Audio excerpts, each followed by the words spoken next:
Hello, my name is Marcus. I'm the compiler of a collection of therapy quotes entitled 1001 Windmills of the Mind. This is TQ 1512 to 1531. So in this batch of quotes, we'll add a few quotes to our thread on what's been called depersonalization. Now throughout this series, whenever the topic of disassociation or depersonalization or derealization comes up, we're talking about the mild versions of it, not the more severe versions of it, that's sometimes glamorized in movies. So disassociation was covered in the core collection of the quotes. So TQ1, or therapy quote number 1, up to 1001 represent the core quotes. And in there, actually quite early in the series, we presented a number of quotes on this topic of disassociation. Meaning the poor baby, if he's stressed out, he can't flee, he doesn't have motor skills, he can't speak up, he doesn't have verbal skills. This is during the pre-verbal period. He can't really shield himself. So how does the baby escape when there's no escape? That's called disassociation, a sort of a flight in the mind, right? So his emotions escape, his cognition doesn't fully escape. There's a sort of so that's an emergency defense mechanism to deal with the pain. Yeah. So that's a general term, this idea of disassociation. Again, we're talking about mild versions of it. For example, highway hypnosis, where you miss your stop because you were thinking about something else. Or maybe you're sitting by the fire and the crackling of the fire makes you puts you in a kind of dreamy mood where you lose track of time. Or you're absent-minded and you forget where you put things. So that's sort of a mild form of disassociation.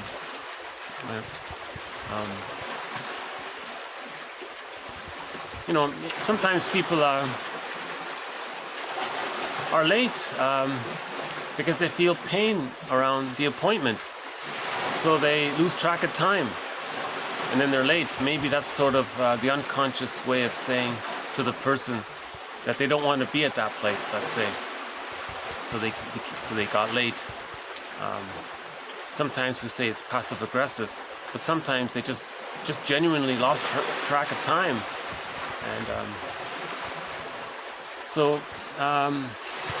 one of the Golden Windmills of the Mind Award was issued to Philip Bromberg's 3 books on this very topic of disassociation.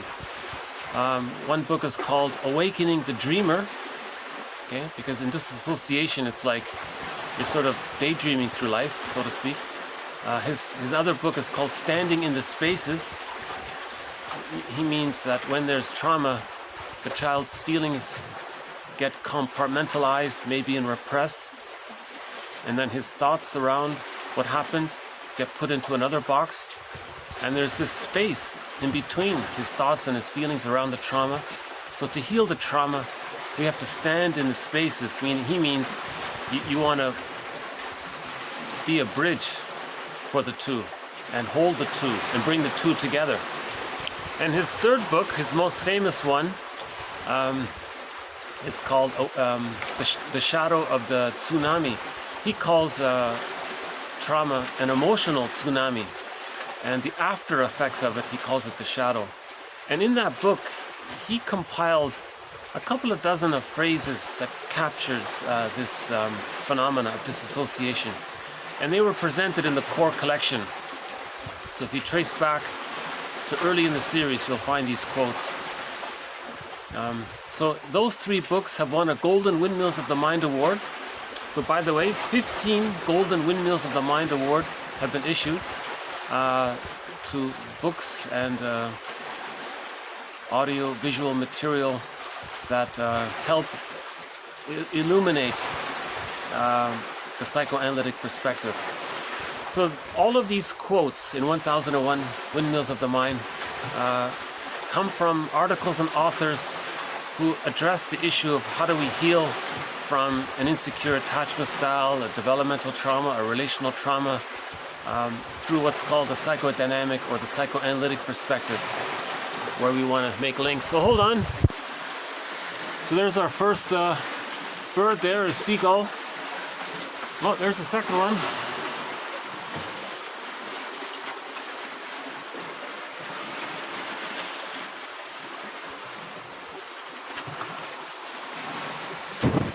Speaking of birds, at the end of this video, I'm going to play a song about a bird. What happened was, in the last video, posted the one just before this, the one I'm calling the Moonlight. Oh, a couple of more seagulls here. Okay.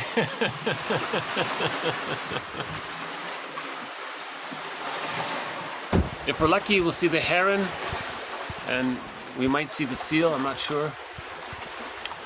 In my last video,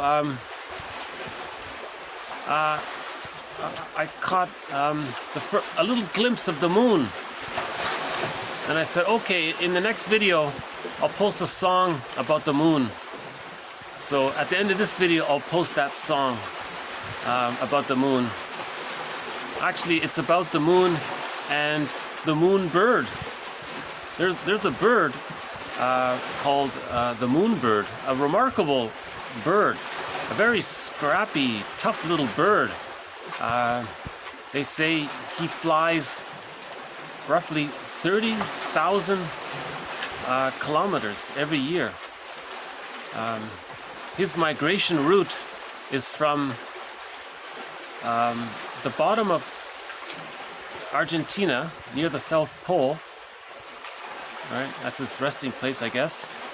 And then he flies all the way to the Arctic, close to the North Pole. And then I guess after some time he flies back to his home in the south. And he does that every year. And someone said the reason he was given, this bird was called the moon bird, is because I think throughout his life, oh hold on, that might be the Canada geese, I'm not sure. Oh no, maybe not. I haven't done the math. I'm not sure if it's every year or within his lifetime. That little tiny bird flies the equivalent of flying to the moon and back in terms of distance. So he's got sort of orangey, reddish colors on him. He's a wild, scrappy-looking bird. He's quite a quite a character. We don't hear much about him. So at the end of this video, we'll play a song about this bird called the moon bird, and the song is about him taking a rest, and he's sitting on a branch, and he's waiting for the moon. The song is called Waiting for the Moon, and when the moonlight does appear, he's happy and he's singing, and you can hear the sweet song of him enjoying the light of the moon, and the whole song describes that sort of beautiful image of this lonely, beautiful bird waiting for the moon, and then singing out of happiness when the moonlight shines, that kind of thing. So that's the follow-up to yesterday's video. So yesterday's video, we added a few quotes to a couple of our threads. And in this video, likewise, we'll add a few more quotes to a couple of our threads. We'll add a couple of quotes to our thread on what's called depersonalization. We'll add a quote to the metaphorical meaning of fairy tales, and maybe a couple of others. So back to disassociation. Those three books by Philip Bromberg really, and I would add Elizabeth Howell's book called The Disassociative Mind to that collection. Those four books really describe this phenomena of disassociation, where the person feels like they're not really present to themselves, they feel absent to themselves. They know they're there, they're aware of themselves, but emotionally, they don't know where their emotions are. So disassociation is sort of an emotional escape from the pain. One author says it's the child's way of dealing with anxiety. So it's a very sad situation. But if the child does experience that kind of trauma, it can be resolved up to the age of 5 with a secure attachment style. But if it doesn't, he may get stuck, and he may spend the rest of his life with a mild form of what's called depersonalization, meaning that whenever there's stress, he reverts to that easily. Right? So if he's on a train, he'll daydream out the window and lose track of time. He easily sort of loses track of time.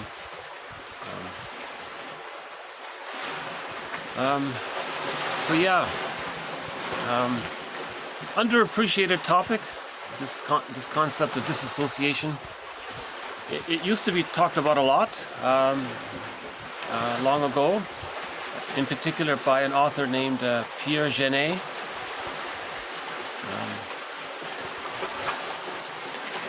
So, yeah, the sun is starting to come out. Hold on a sec. Let's see. Oh, there we go.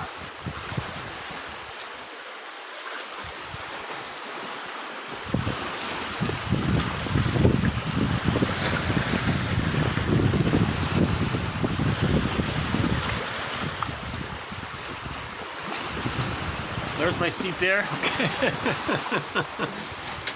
So, because of the wind, because it's quite windy today, I sort of need a sort of barrier here. Otherwise, it won't be, the audio won't get through.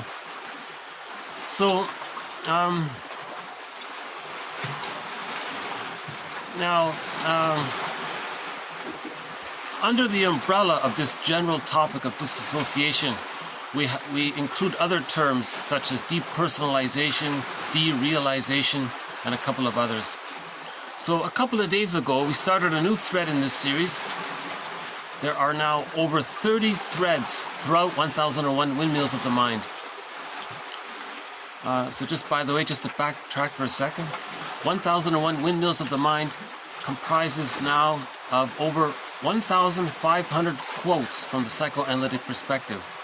We have the core collection plus an additional 500 quotes that complement, support, add, build to the core collection. So I'm calling these sort of bonus quotes. But within the bonus quotes, we've started a couple of new threads. And again, the psychoanalytic perspective used to be called philosophical medicine. We're trying to give ourselves knowledge. Oh, there's the seal. Hold on. I'm not sure if you can see him.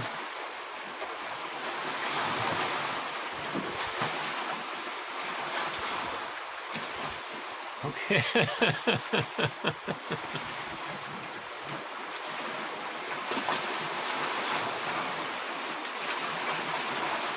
Oh, there he goes. Up here.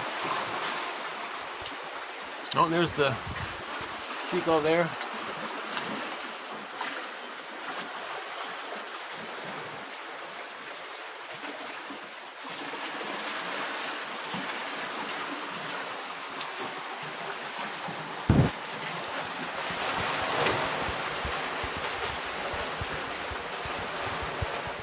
Yeah,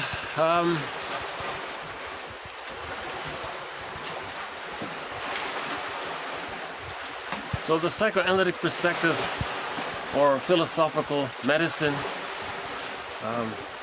attempts to give us knowledge.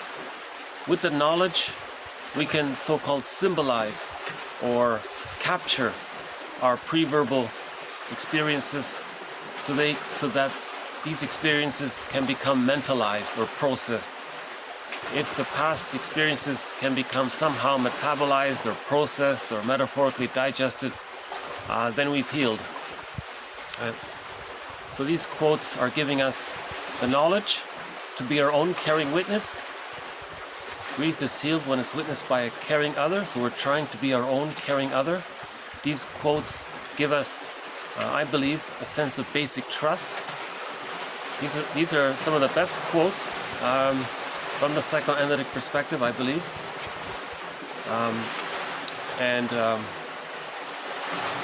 You know, if you read a quote and you tear up, that's a good sign. Or if you read a quote and you have a dream and things loosen up, that's a good sign, right? That the quote is helpful. So I think overall these quotes are giving us basic trust, because we have to give ourselves basic trust if we didn't get the basic trust as a child, right? So again, man's main task is to heal himself if he needs to. In other words, man's main task is to give psychological birth to himself if he didn't get it naturally by the age of 3 with a secure attachment style. So by the way, just a footnote,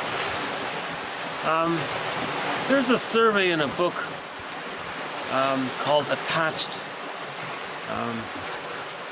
and they cite a survey in there which said that only 50% of children in North America get what's called a secure attachment style. And I've always wondered about that. And recently I've come across some other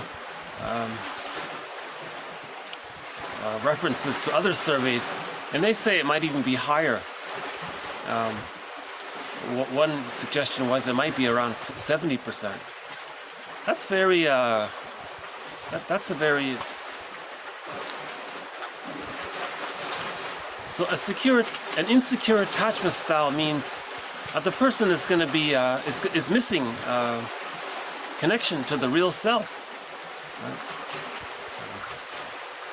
So just quickly, once again, when the child is biologically born, he needs to go through a sort of process to reach what's called his psychological birth. Mahler says that the psychological birth of the child doesn't automatically happen with the biological birth. That there's a, hold on, just a seagull.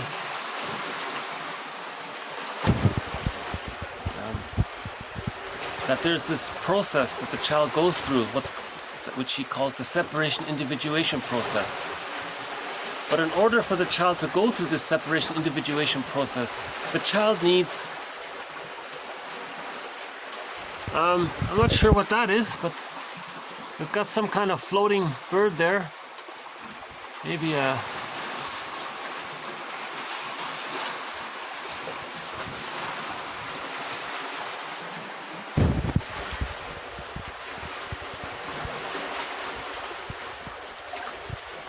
No, it's not a heron. I'm not sure what they are.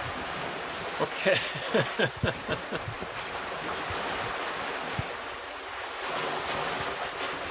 So, recent videos have discussed our thread on Margaret Mahler's theory about the psychological birth. So I won't go over it here, but the main idea is that humans come out of the womb too early. Now, babies within the womb are in a state of fusion with their mother. That's called the stage of symbiosis. So the child's needs are automatically met in his fusion with the mother. The baby, we theorize, doesn't have a sense that he's separate from his mother.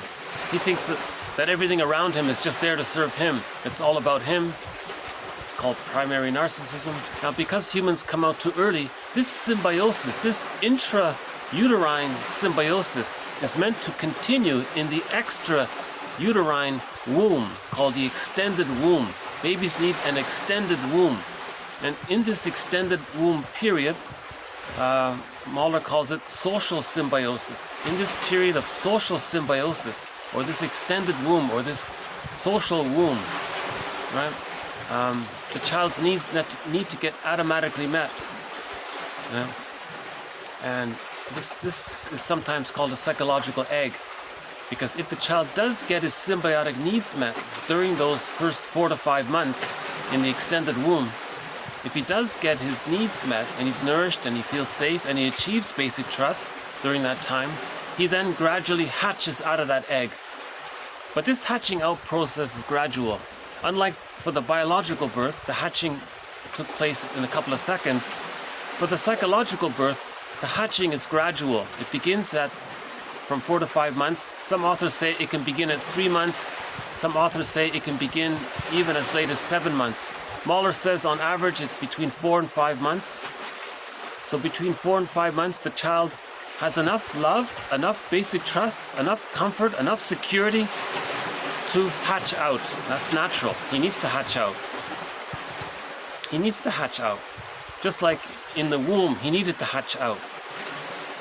Now, if there's a problem with this, you see, that's called an insecure attachment style.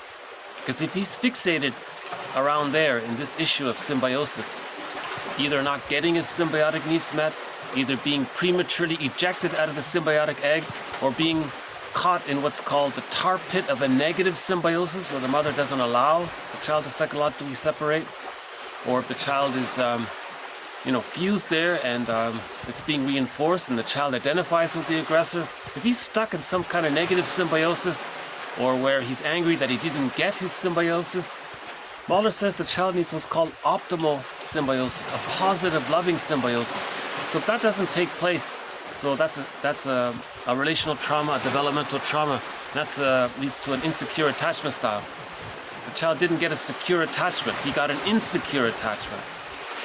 Now, apparently, according to this recent sort of speculation, roughly 7 out of 10 children are not getting a secure attachment style. That's that's troublesome, because with an insecure attachment style, there's going to be a lot of repression of the real painful feelings. Now, those painful feelings of the self being repressed, what the person does is they want to keep it repressed because it's too painful. Now, the psyche seeks wholeness. There's an innate drive for healing and wholeness. So what the psyche does is it gets the person to imagine that what he's denying about himself, he finds himself attributing or thinking it belongs outward. That's called projection. Now, so that's the psyche's attempt at healing. Projection is the means of bringing repressed material to consciousness. So people with an insecure attachment style project a lot, too much, a lot. But the positive intention is that it's for them to see what they're denying. Again, projection is the avenue or the vehicle or the means of bringing repressed material to consciousness. When there's an insecure attachment style or relational trauma, this relational trauma can be because the child didn't get his symbiotic needs met, he was prematurely ejected or never even got them at all, or he's trapped in a negative symbiosis, or maybe he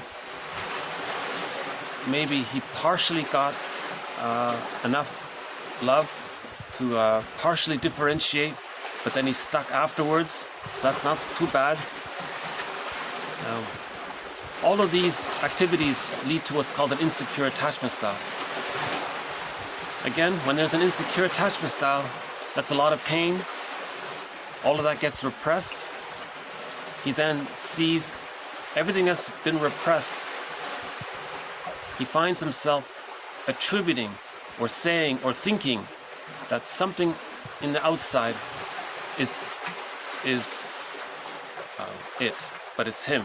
And the psyche is saying, hey, look, person, this is what you're denying. Your strong opinions on the outward is telling you what you're denying about yourself. So repression leads to projection. Projection is confession. Okay, now with a lot of, and projection also is the main factor behind prejudice. So prejudice is confession, for sure. Prejudice is confession, you see. So,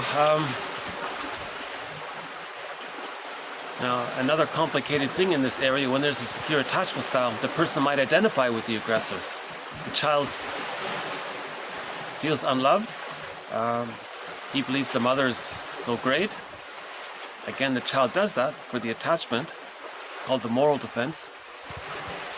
And then he thinks he's his mother and he denies his unloved self, which he then sees outwardly. And then he does to others what his mother did to him to communicate what his mother did to him.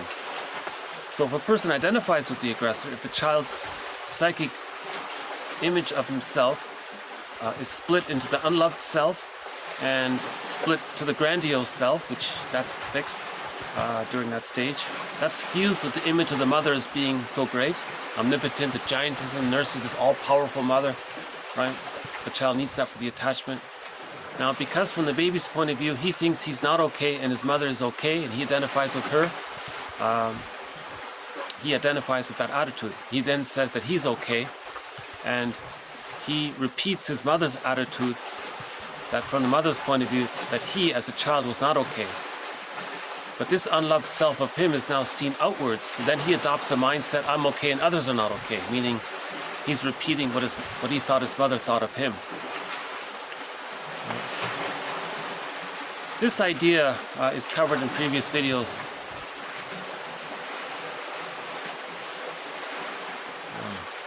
And then what happens is, because the child felt devalued and exploited and used, he does those things to others to communicate that that's what his mother did to him. See, he's communicating his distress. Everything's love or a cry for love. Now his cry for love is to communicate his pain. How does he communicate his pain? He does to others what his mother did to him to tell others, or one author says he's in battle with his mother in his mind.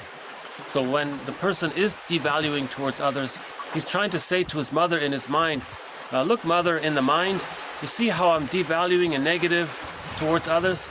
Well, that's what you did to me, and I didn't like it, and I want you to change. Now, it's a secondary delusion. You see, he's caught in a repetition compulsion of trying to communicate his distress. The positive intention is to bring this to consciousness. He can't change the past. He's got to talk about it. He's got to communicate it, and then finally talk about it, and then finally symbolize it, put words to it. So here's where the quotes come in. We can put words to it and help digest things that way. But if he's not aware of it, then he's repeating it like Sisyphus. Now what happens is, when the child identifies with the aggressor, so again that's called the narcissistic pattern, because the grandiose self is fused with the omnipotent other, so he thinks he's so important and it's all about him, right? Now when he puts others down to communicate that he felt put down by his mother, every time he does that, he feels re-triggered of the memory of being put down. Now he's got to communicate that. So again, he identifies with the aggressor, does to others what his mother did to him, to communicate what his mother did to him, but when he does that, he re-triggers the memory of what his mother did to him. That's painful. So now, like Sisyphus, he repeats the cycle and he spends his whole life. That's called the narcissistic pattern. And he's stuck in this loop, you see. That's why people with the narcissistic pattern often or can end up as curmudgeons late in life, no matter how wealthy they are or no matter how many cars they have and so on. Yeah? And yesterday we had that quote, no matter how many times you engage in a repetition compulsion defense mechanism, it never changes the past. A defense mechanism, a neurotic pattern around the defense mechanism, never gives you the love that you needed. Defense mechanisms are a defense against the pain of not getting the love. And all you're doing is repeating the defense mechanisms. You're not getting the love you needed. So either we mourn and heal, or we just repeat like Sisyphus. That can lead to depersonalization. Feeling that there's something missing, feeling strange to ourselves, who am I, and all of that. So, and there are other patterns related to an insecure attachment style. You know, I'm not too surprised if that's more or less the case, that 70% of the people have a prejudiced personality. I'm not overly surprised by it. So all the more reason to, bring this material, bring it out into consciousness. If we're not conscious, then we're repeating to communicate through our behavior. We're acting out and we're not aware of it. But if we're conscious of it, we go, aha, oh, that makes sense. That's a relief. And then we feel the illusion is not necessary, right? So we want to be, grief is healed when it's witnessed by a caring other. These quotes are helping us to be our own caring other, so then we don't repeat anymore. If we can be our own caring other, then we've healed Sisyphus. So the goal of this series is to heal Sisyphus, and it can be done, right?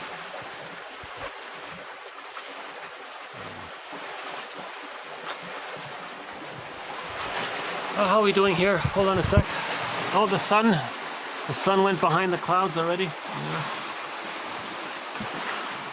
Hold on, let me see if I can fix my chair here. Where's the sun? Oh, the sun went down already. Oh, that was quick.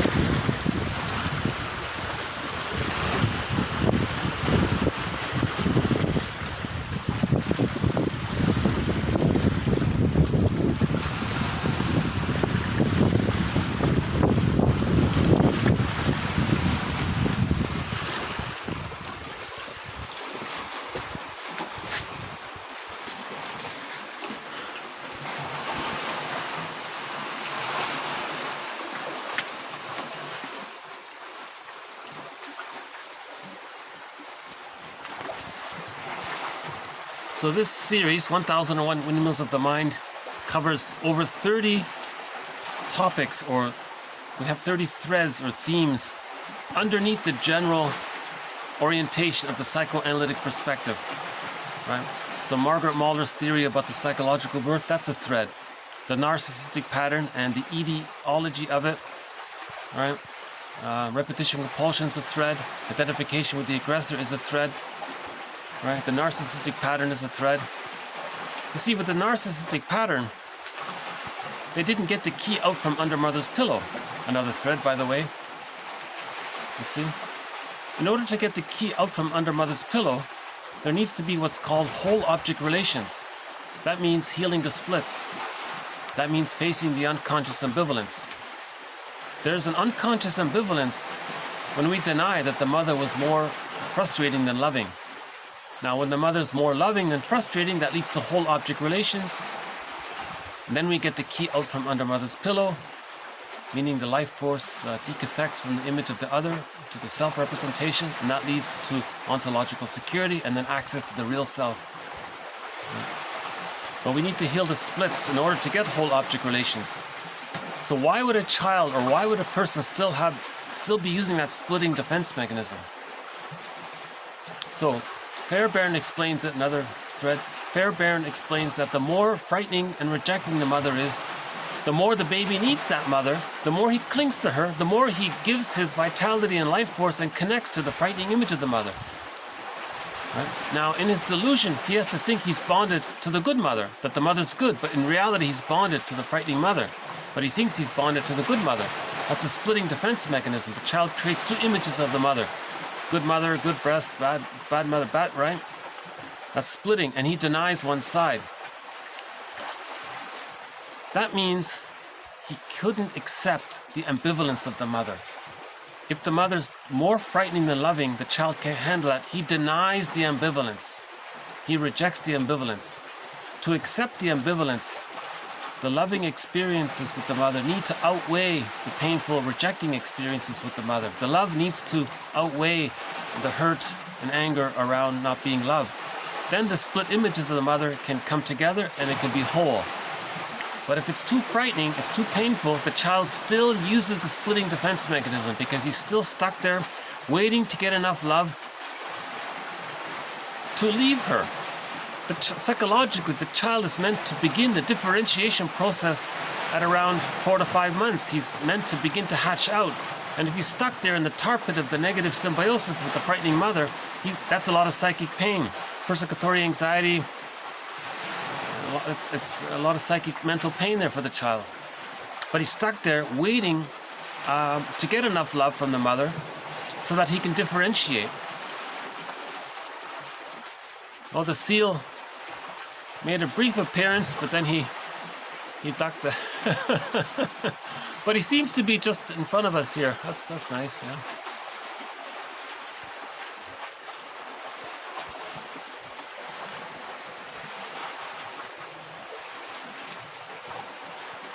So in the healing process, it's this verdict of reality that makes the work of mourning so difficult.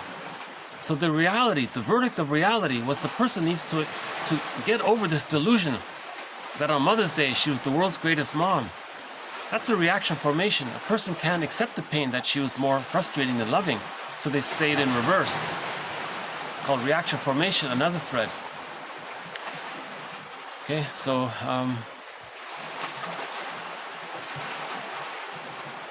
if the person begins to do a little research, you see, research. These quotes are helping us to be our own existential detective. We need to be our own existential detective, right? Just like that bird is sort of on his own there. Okay, he's his own little flyer there. So each of us needs to be our own existential detective. So these quotes are helping us to be our own therapist, our own existential detective. Now, when we are our own existential detective, okay, in that movie I Love Huckabees, the therapists, they call themselves existential detectives. Then we realize, then we see it as a clue. If a person has the prejudiced personality, over-idealization, devaluation, strong negative opinions about things, and negative humor, put-down humor, that's a clue that splitting is still being used. Now, if splitting is still being used, that's a clue. Now, the person may ask, well, why is the person still using the splitting? What is the splitting? The child maintains the splitting defense if the experience with the mother in childhood was more painful than loving. He maintains the splitting defense, and he denies that the mother was so painful, and he maintains the hallucination that she was all great. That's the splitting defense, you see. Now, if a person can face this very difficult task, then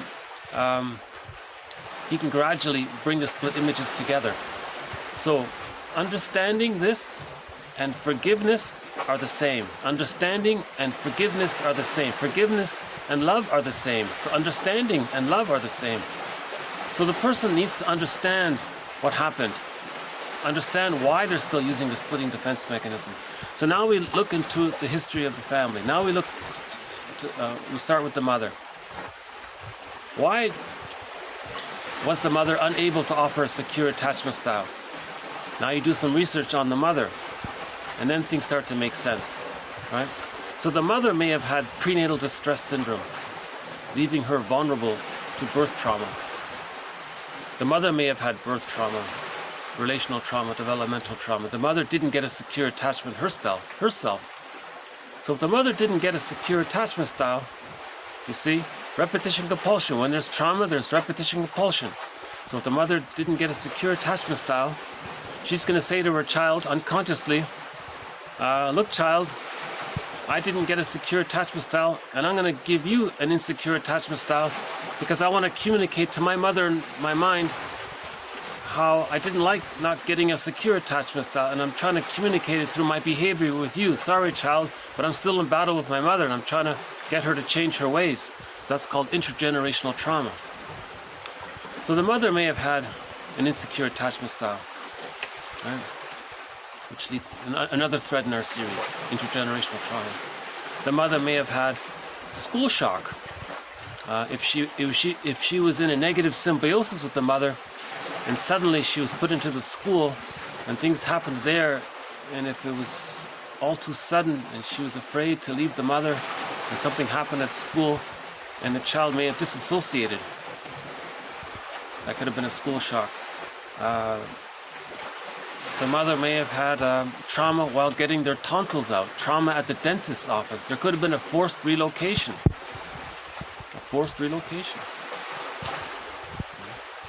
That would be terrifying to the child to think that his mother's going to lose his family.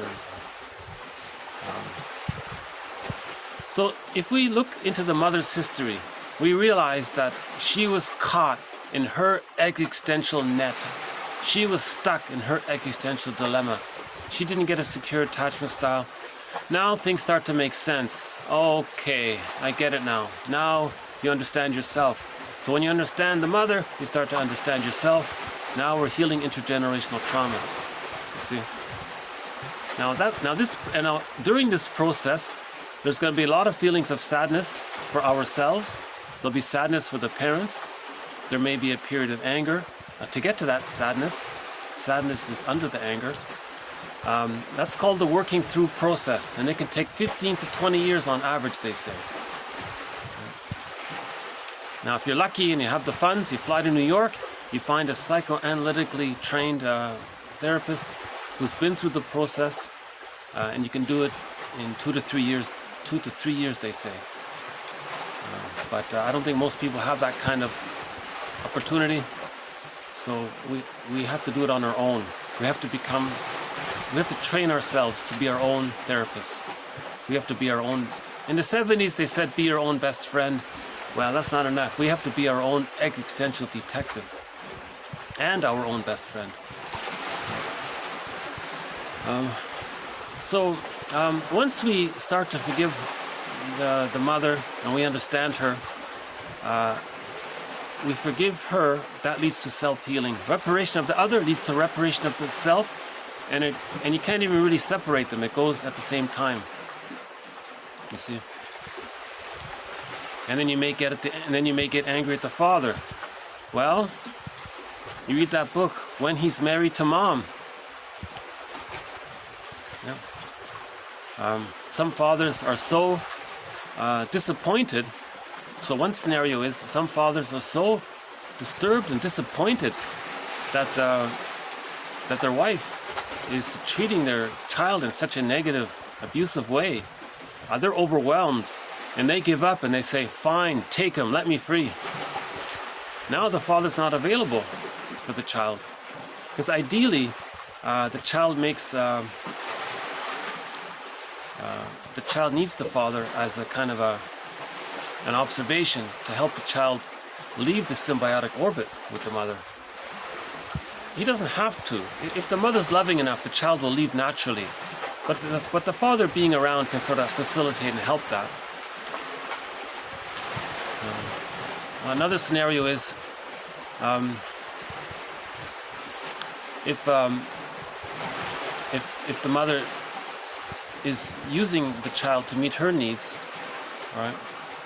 Why is she doing that? Because she's not happy in her marriage. So she has this child, and she may say, okay, child, you're going to respond to me, listen to me, and do what I say, and give me consideration, and give me respect, and mirror me, and do what I say, and do what I want. Because when I was a child, my mother didn't do anything for me, and you're going to take her place. That's called childhood parentification. Now let's say that's a son. He ends up with what's called a mother complex, because the mother was using what's called the Jocasta Complex. The Jocasta Complex is when the mother uses the child to meet her needs. So the son ends up with a mother complex. He grows up. If he has a son himself, he may devalue the son to communicate that his mother devalued him. Now he hates the son or rejects the son. So this guy has what's called the Lias complex. Right? So some fathers have what's called the Lias complex. They're doing to their sons what their mother did to them. The mother rejected them. The fathers then reject their sons. Now, if the mother has a daughter, and the mother is using the daughter to meet her needs, she ends up with what's called the electric complex. Now, if that daughter grows up with the electric complex, becomes an adult, and has a child, and she uses either her son or her daughter to meet her needs, she's using what's called the Jocasta style of mothering. So those four are also threads throughout the series. The Jocasta style of mothering, the mother complex, the electric complex, and the Lias complex. Important threads in this series, I think. So,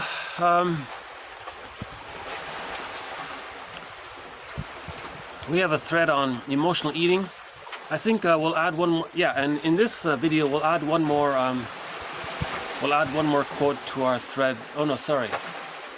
No, we do have a thread on emotional eating, but in this video there won't be any quotes added to that thread. But we do have another thread on the body bears the burden. So we'll add one more quote on the body bears the burden. We'll add another quote to the concept of repression. But most of the quotes in this video will be on depersonalization and fairy tales. So maybe we'll begin with depersonalization. The past couple of videos discussed, I think we're off to a good start on understanding depersonalization. So there were about a good 50 or 60, maybe 70 quotes on depersonalization. It's this sort of numb feeling you're numb to your feelings. There's a sort of a amnesia of your feelings, or you feel estranged to yourself, you feel a little unreal, you feel disconnected from your personhood. So that's why they call it depersonalization, personhood, personal. You feel detached from your feelings of being a person. So that's why it's called depersonalization. It can be a symptom of PTSD. Under stress, we can all experience it temporarily. Yeah, how's the view here? Hold on. Yeah, okay. Some clouds there.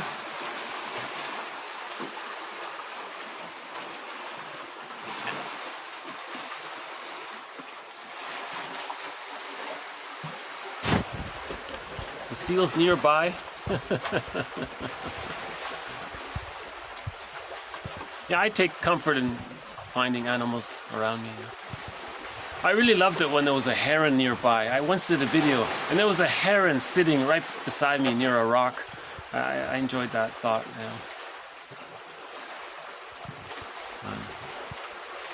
So the companion animals, by the way, in this series are the heron, the mosquito, for sure,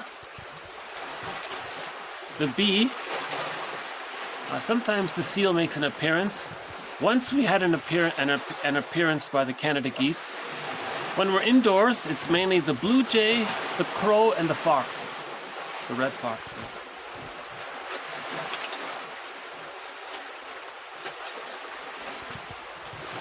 So these few quotes now coming up sort of build on our existing knowledge on depersonalization. So can I refer you to recent earlier videos on depersonalization, and then these quotes will sort of build on that existing knowledge. Okay, so what is depersonalization? Depersonalization is characterized by subjective, okay, that means emotional, subjective experiences of unreality. So you feel unreal there, right? And detachment in one's sense of self. Okay, so now with an insecure attachment style, that's missing that sense of self. That emotional, embodied, felt connection to yourself. Getting the key out from under mother's pillow. To get the sense of self, you have to get the key out from under mother's pillow. But to do that, you have to heal the splits. To heal the splits, you have to face that unconscious ambivalence. To face that unconscious ambivalence, you gotta accept that the mother was more rejecting than loving. It's this verdict of reality. You gotta face that reality that the mother was more rejecting. Then you forgive her, then you heal the splits, then you get the key out from under mother's pillow, then you can get that sense of self. So when there's an insecure attachment style, that sense of self is sort of not fully there. And he's saying that can lead to, and along with that, associated with not feeling connected to our sense of self is depersonalization, the subjective experience of unreality. You don't feel fully real because when you get the key out from under mother's pillow, you feel more real. You feel more. The reason you feel more real is because when you get the key out from under mother's pillow, okay, that was discussed in a recent video around Robert Bly's work on the story Iron John, the fairy tale Iron John. When a person gets the key out from under mother's pillow, they have access to the real self. Now the real self is a part of everybody. It's a part of the totality of the person. There's what's called the real self. It's a part of the person. This real self needs ontological security in order to activate the real self. The real self then allows the person a wide range of aliveness, of affect, appropriate affect. So the real self gives the person feelings of aliveness, right? So then you feel real. I am, we feel, therefore we are. I am, I feel, therefore I am. So it allows you to feel. If the situation is for joy, the real self will allow you to feel the serene, inexhaustible fullness of being. If the situation is for the person to mourn losses, the real self will allow the person sadness and anger and confusion and the necessary ability to go through the working through the mourning process. The real self allows the person to mourn. Again, if a person doesn't mourn losses, they can end up as a curmudgeon late in life, not an elder. And there are other capacities of the real self. The real self allows the person to know their sense of uniqueness. What's sort of unique about them? The real self tells the person what they like. Oh, I like this. Yeah, I really like this. This is sort of unique for me, and I kind of like this. And this feels right for me. I like this. Now, this is not a narcissism. This is not a narcissistic pride thing. This is more unique to the uniqueness of the person. It's a different feeling. Masterson says, that's meaning. If you're looking for meaning for love, the meaning in life is real self-activation. Not this repetition compulsion, preserving your infantile megalomania in battle with the mother. And that's not the real self. Right? That's the false self. So just energizing the false self, that's not meaningful. You're stuck trying to communicate the childhood pain. The positive intention of all that is to bring the behavior to one's conscious awareness, because the behavior is an action language. It's a kind of language. But this language came from the pre-verbal period. So the task is to make the unconscious conscious. The unconscious is the pre-verbal period. The conscious is the verbal period. So we want to make the unconscious conscious. So you constantly hear that all the time. You always hear this phrase, where unconscious was, ego. So another term for the unconscious is the id. That phrase id just means all of the energy in that bag we drag behind us. All of the energy of the unconscious is called the id. So where id was, ego shall be. It means where things are unconscious, consciousness shall be. Or where things have been unconscious, I shall be. I, the ego, shall be. So you want to make things, that's integration, that's re-owning what you disowned. You see? Okay, another one here.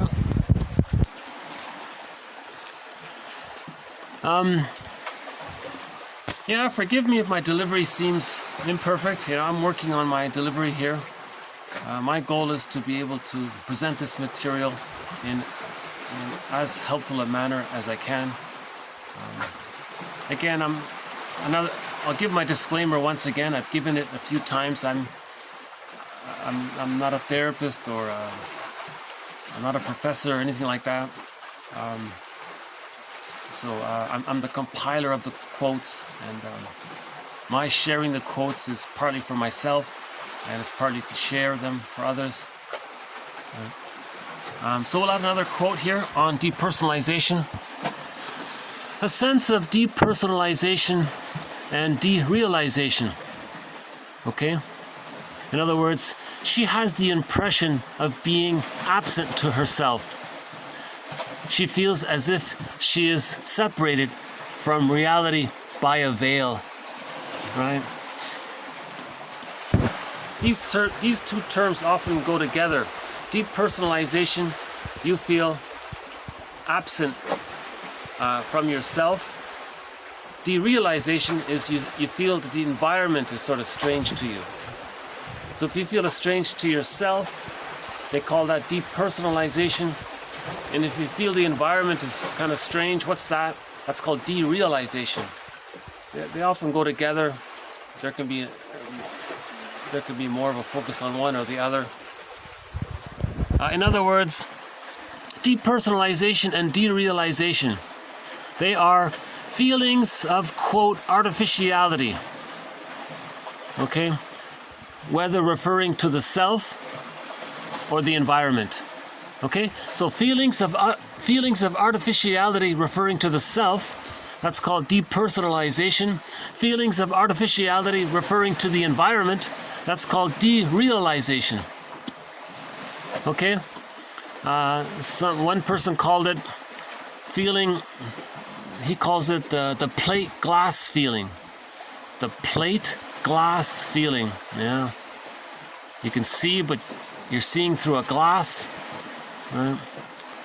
Sometimes depersonalization and derealization, another way of saying it is, you feel that things that are familiar to you, things that are normally familiar to you, are suddenly unfamiliar.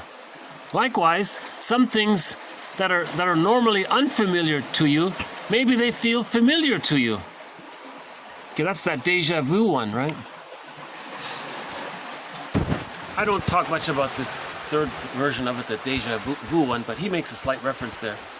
So things that are normally, people and events and things around you that are normally familiar to you, if suddenly they feel strange to you, that's depersonalization and derealization. Now, if something is normally strange to you and suddenly it's familiar to you, that can be that's deja vu-ish, right? So burglar. Can I refer you to an earlier video by Edmund Burglar? He describes what this means, this uncanny feeling. You experienced a trauma and you're numb to it. Something reminds you of it in the present and it feels familiar. Oh, that's familiar. But originally it wasn't familiar. So there's the uncanny feeling. This sort of links to this deja vu-ish feeling. Yeah. But I'm not really focused on that side of it. That's pretty rare. But I like this quote here from Fairbairn, one of our mentors, Fairbairn. Again, our mentors are Fairbairn, Mahler, Melanie Klein, so William Fairbairn, Margaret Mahler, Melanie Klein, Karen Horney, James Masterson, and Edmund Burglar, our main mentors. Now, Robert Bly makes sort of a guest appearance as well.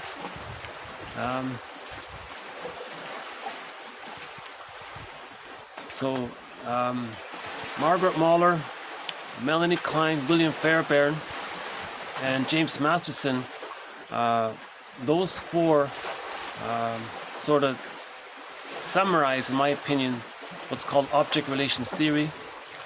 Edmund Burglar covers everything under the sun, and Karen Horney has a very personal feeling approach to it all, along with her explanation of things. Her book, Our Inner Conflicts, has also won a Golden Windmills of the Mind Award. So Philip Bromberg's 3 books, that has won a Golden Windmills of the Mind Award. Karen Horney's book, Our Inner Conflicts, as well. James Masterson's book, The Search for the Real Self, has won a Golden Windmills of the Mind Award. Those are 3 sources there.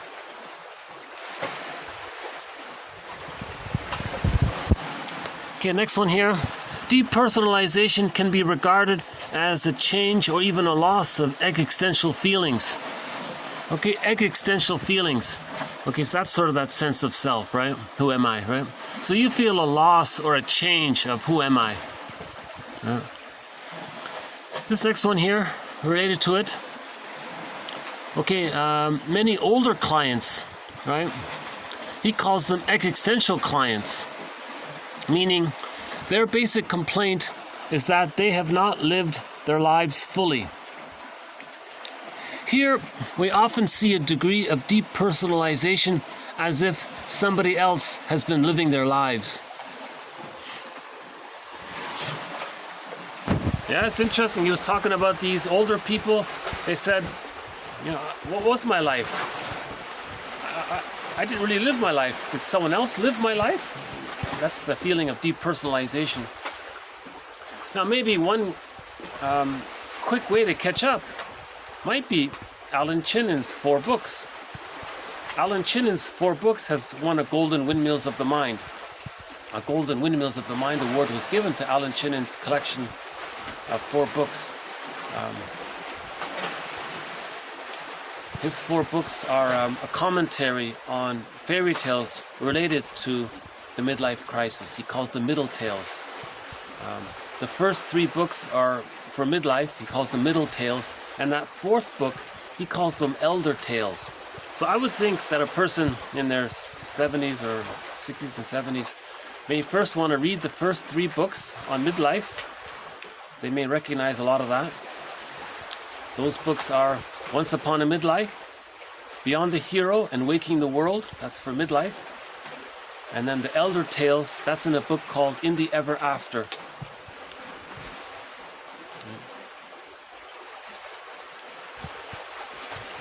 Masterson said he had a client in his 80s who was a curmudgeon, and in a very short time he became an elder. He did the working through process because he was ready. He was ready to do it. He had enough understanding about it, and so it can happen at any age. It's not only for midlife. It can happen at any age. Robert Bly said for him it started at 35. A lot of people say it starts at around 40. It can start a little later. The process is considered to take around 15 to 20 years. But that's just a general ballpark.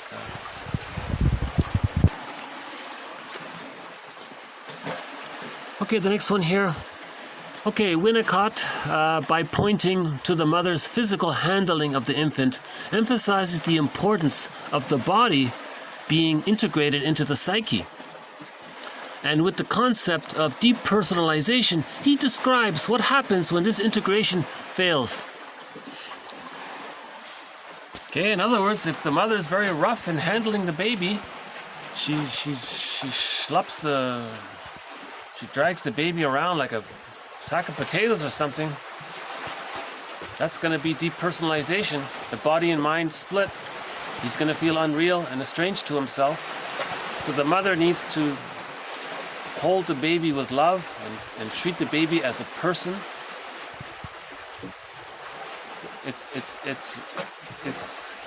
I think there's unanimous agreement that babies have feelings.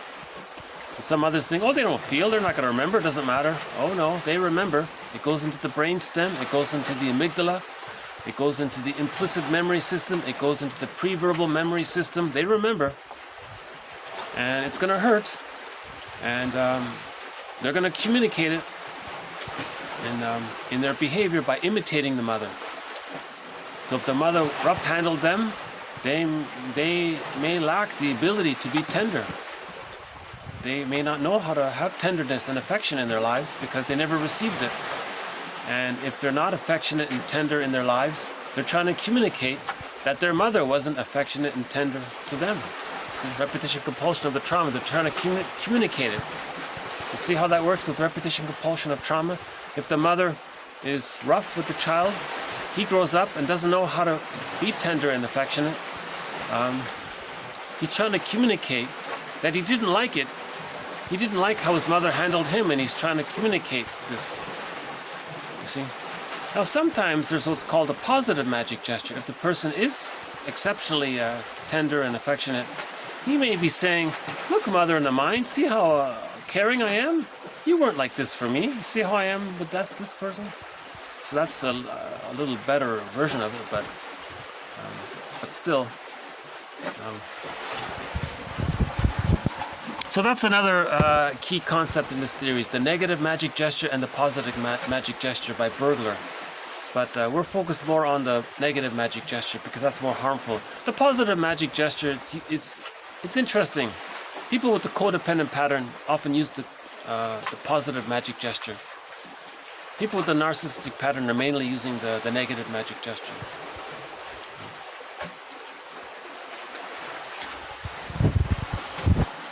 The negative magic gesture was covered in yesterday's video, the moonlight video. Okay, the next one here. Depersonalization infects a rather abstract psychological register in which one draws conclusions and reasons and narrates what their self and reality means to them. Okay, so things become very abstract and intellectual, right? He's detached from his feelings. He's relating to this world through his abstract thoughts. So it's a little schizoidal-ish, right? So the schizoid pattern, there is a little bit of crossover between the schizoid pattern and depersonalization. The schizoid pattern is a more severe version of it. Now that was covered by, the author was Guntrip. Is it Harry? Yeah, Harry Guntrip. We covered that TQ 900 something, around there. We have a couple of videos dedicated to the schizoid pattern. Depersonalization is sort of a mild version of the schizoid pattern. But they overlap, right? Okay, so this quote here I think sort of is a bridge between the schizoid pattern and depersonalization, this whole keeping things so abstract there. Sometimes it's called intellectualization. Depersonalization, watching yourself as if in the third person position.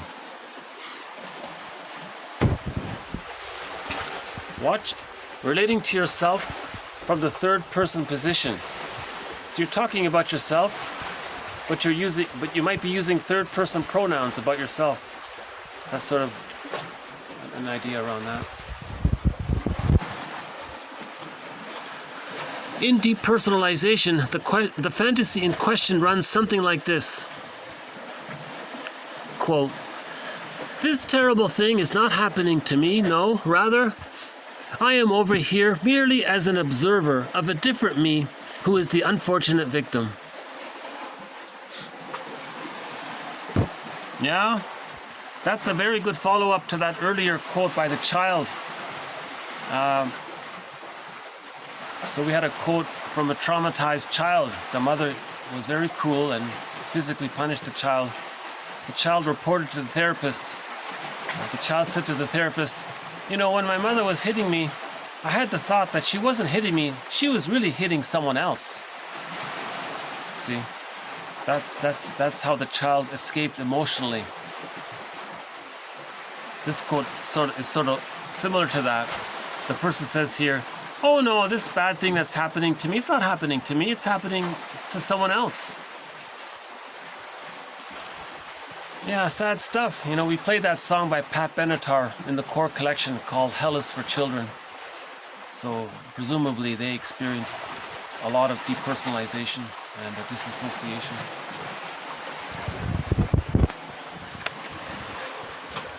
Yeah, apparently she still sings that song even today. Right?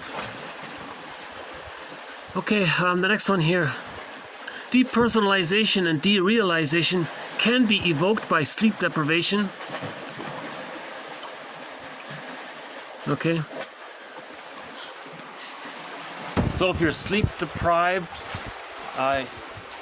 your consciousness is not fully available to you, then you're more vulnerable to stress. If you're more vulnerable to stress, if you're stressed, that can re-trigger the mechanism of depersonalization, he says here. Okay, we'll do one more here. How might disassociation or depersonalization leave a client blank to that which happened but has yet to be experienced? Yeah, good question.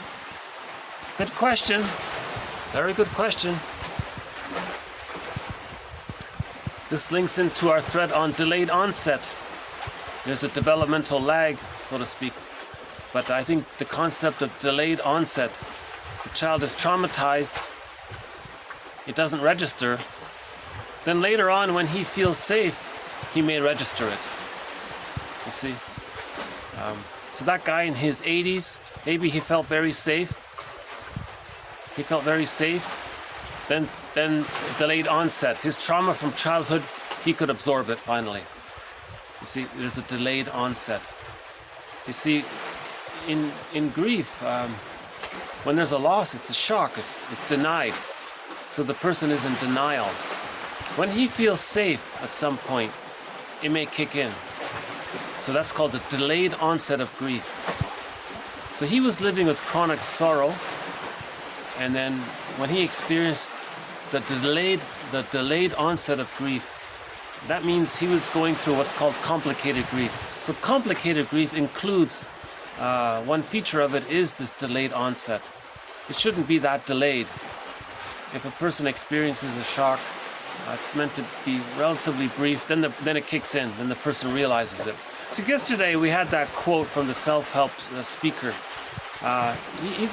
He calls himself he's not a therapist, he's a motivational speaker, but he makes a big point about this. He says that when you have a shock, you gotta let it register.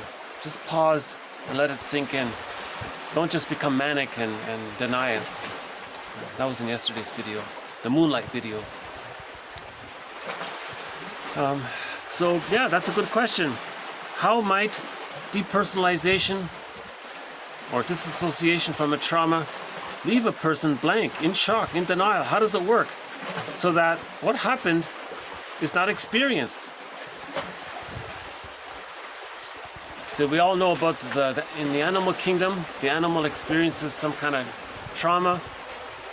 Within a minute, he shakes it off and he's fine again. He can digest it and process it. His body can deal with it and he's fine again. Humans, it doesn't work that way. Humans get stuck when there's a trauma. So for more information about that, there's this book. I don't fully recommend it, but it does sort of offer an introduction to this idea. It's called Waking the Tiger by Peter Levine. I'm not really a fan of his work, but that book at least provides a good introduction to the idea of why humans don't just shake it off like animals do. And I think that doesn't work. That dance, what's it called, the rhythms, Gabriella, what's her name, Gabrielle Roth, is it? She says, well, why don't you just do a dance that mimics the shaking off of trauma? So you can't do that. It's got to be natural. You can't coax yourself like that. You can't artificially step in like that. You have to be aware, you have to understand, and then it'll happen naturally. The body may shake naturally. You can't, I don't know. See, they say, well, if you're that stuck, you may have, so there's a controversy around that. I think we should follow nature's way. Object relations theory says that the person has to be conscious of what's happening. They want to be so to speak, in control, aware of it.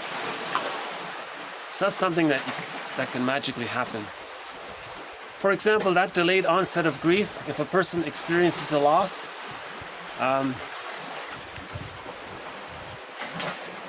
and someone says to them, there now, get over it. Just cry it out, do it, just cry. You lost something, just cry. That's not going to work, is it? You can't just be induced or persuaded or coaxed that way. The person needs to pause and let it sink in. Now, if the pain is so great and he doesn't have enough knowledge about this, he may become manic, like the monkeys, the song about the monkeys yesterday. So he'll become manic. That's called a manic defense. So the manic defense is a defense related to complicated grief. He can't feel the loss, so he's manic. So this hypomania and all that, that's a defense against grief. Hold on a sec. Now, if he slows down and he gets a little knowledge and he starts to slow down, or he feels safe, it can come up, right? So that's why you hear stories about people, they're alone in their car and a song comes on. They feel safe, they hear a song, and they're crying and they don't know why. Right? So when you feel safe, then the feelings come up. Now this mechanism, by the way, we have a thread on the psychology of humor. That mechanism of things, of this delayed onset, this click mechanism of that, it's similar. The psychology of humor sort of shares. They have this in common. In humor, when someone tells you a joke, the first part of the joke, you feel stressed, you're confused, and you don't know what's going on. Knock, knock, who's there? What's all this? You're confused. And then you get the answer, you have the knowledge. Aha, you feel safe. Then there's the delayed onset of the feelings. There's the discharge of the stress, and you laugh, and you feel better. That sort of mechanism, this delayed onset, It's sort of similar with the grief. So humor and grief have that sort of similar, they share that mechanism apparently. Alright.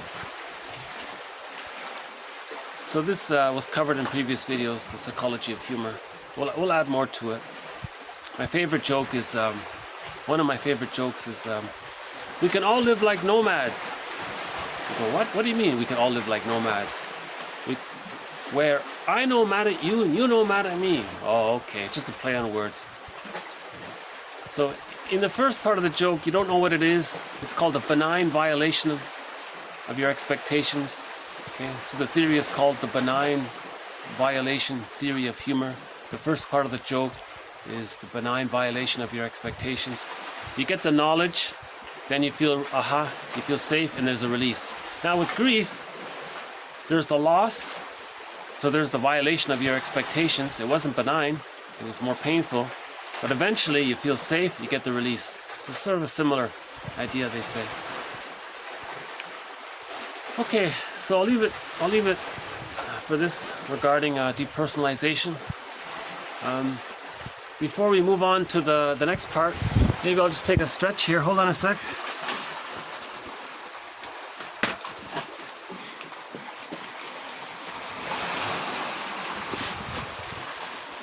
See how it looks here.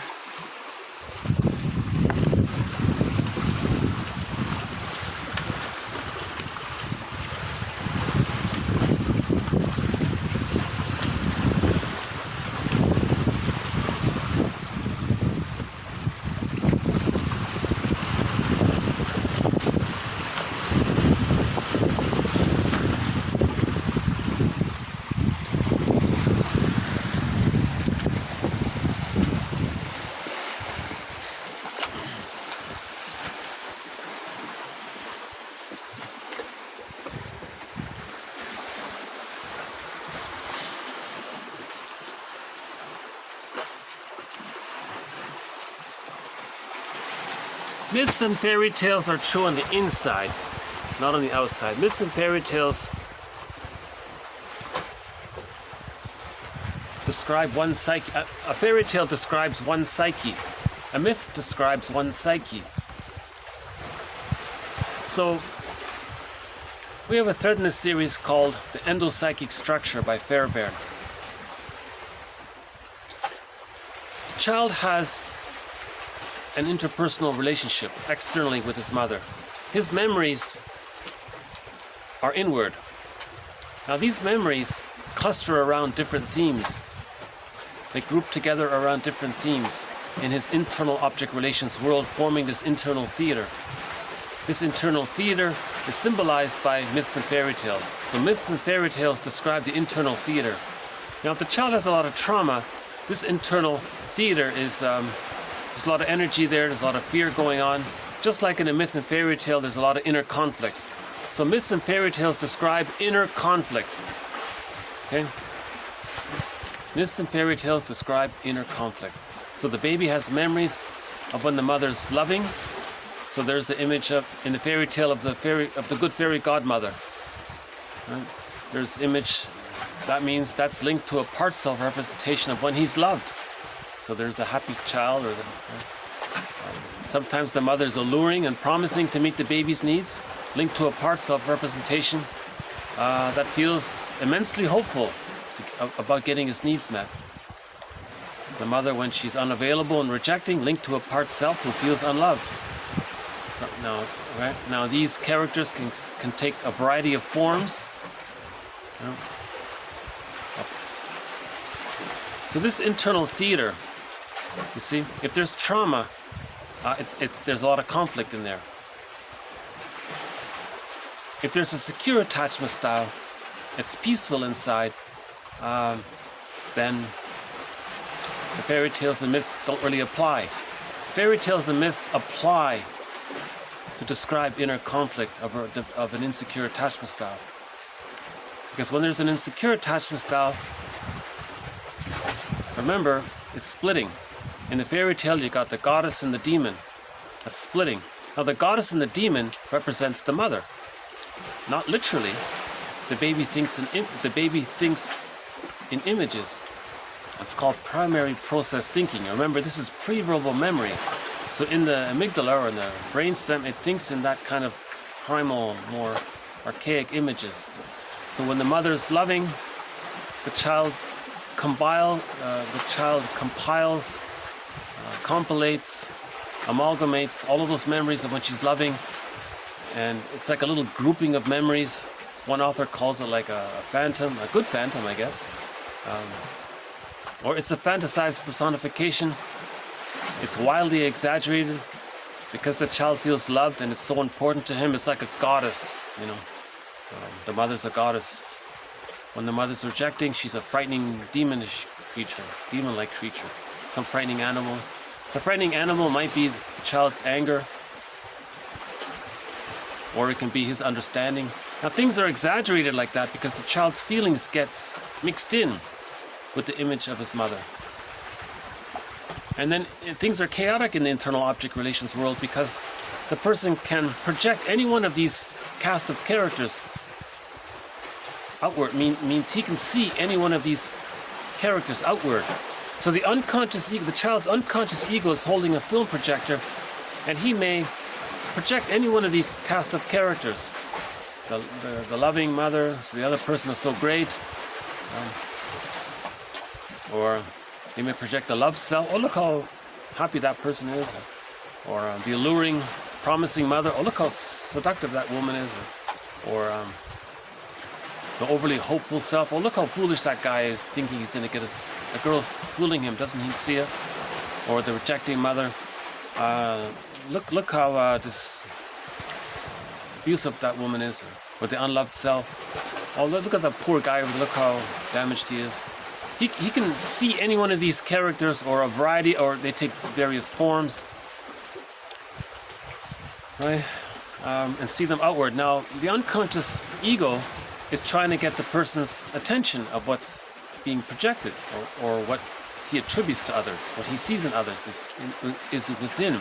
Again, projection is the means of bringing these phantoms to consciousness, these repressed memories to one's consciousness, right? Through their opinions and attitudes and all that. So we have this internal theater. Now, with an insecure attachment style, splitting is still being used. That's why there's a goddess and a demon in there. Right? So in a myth or a fairy tale, you have this conflict between the goddess and the demon. Now the hero has to bring the two together. The two images morph, and they become one realistic woman, a human woman, not a goddess or a demon. That's unrealistic, right? No literal mother is a goddess or a demon, but the person with an insecure attachment style is operating emotionally, sort of from that frame of reference in a way. That's why their opinions are so unrealistic. Projection is a falsification of reality, a distortion of reality, because he's trying to relate to these painful memories and get in touch with them. Right? Now, if a person heals the splits, the goddess and the demon become a whole woman, then it's peaceful there, then the person can enjoy the present. But when so much of his emotions, when so much of a person's life force is caught in this internal theater, Klein says we live in two worlds, in this internal world and the interpersonal external world. But we also live in this internal world in terms of our life force. And this internal world influences how we see the external world. And if it's very traumatic there, we're distorting more. So we're not living in the present. So that can lead to derealization. What is this outer world? Because you're projecting so much of the painful inner world into the outer world. So myths and fairy tales are true on the inside, not on the outside. That's the important thing. An entire myth or an entire story of a fairy tale represents one psyche, one person's psyche, one person's traumatic psyche. So long ago, the storytellers would tell these stories and sort of gave witnessing and validation to what we experienced, right? So we felt some acceptance and understanding that way. Now, people with a secure attachment style, they're they're generative. They're doing things positive for others, and they're building things. They're expressing themselves.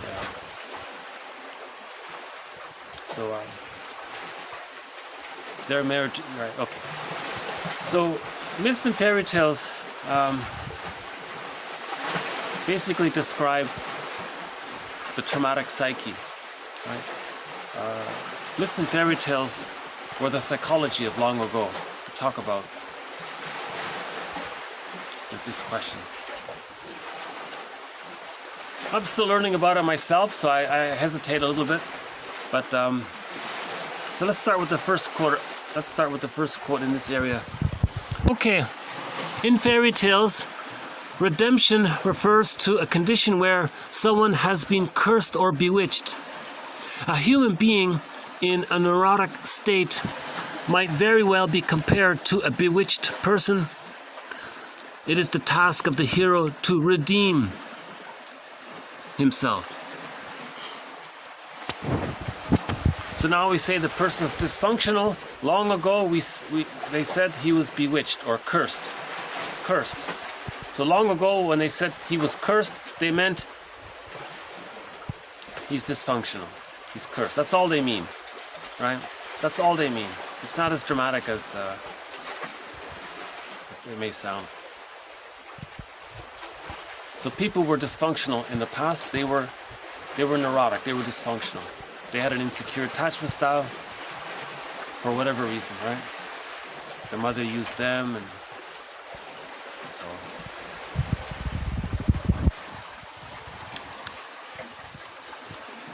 on. Okay. Now, redemption motifs in fairy tales. Now, in fairy tales, there's what's called the redemption motif.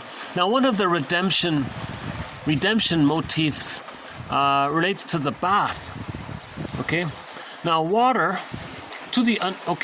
refers to the unconscious, and going into the water and coming out again seems to have a certain analogy with going into the unconscious.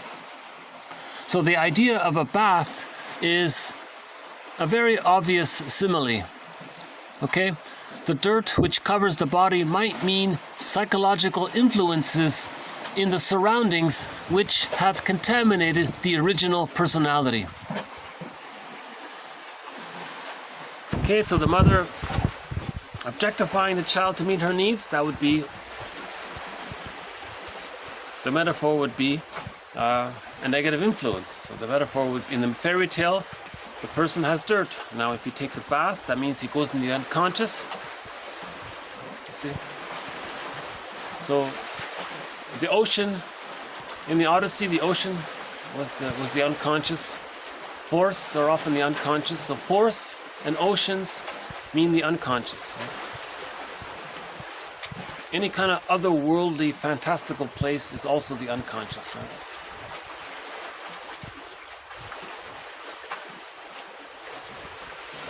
Is that the moonbird? No. Okay.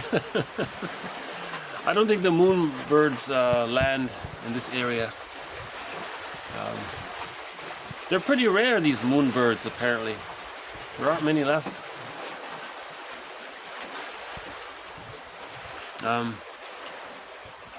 If you look at Jim Henson, he has a collection of with the Muppets, right?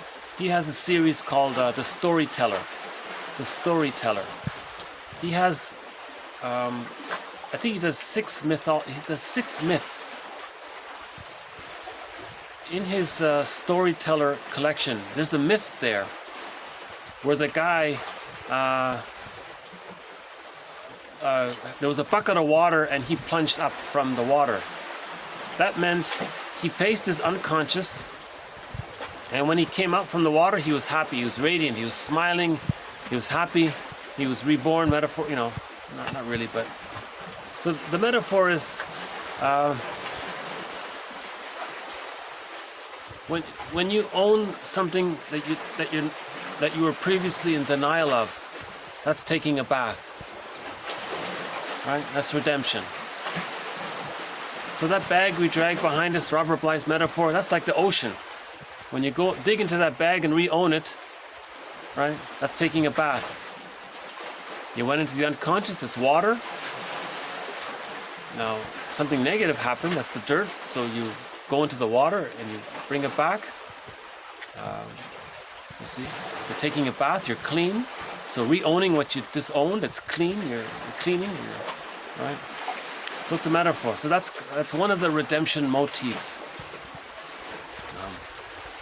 So whenever you read a fairy tale and they're talking about, you know, someone went into the water and came out of the water, that's talking about digging into the unconscious and coming back to consciousness. John A. Sanford talks about this as well.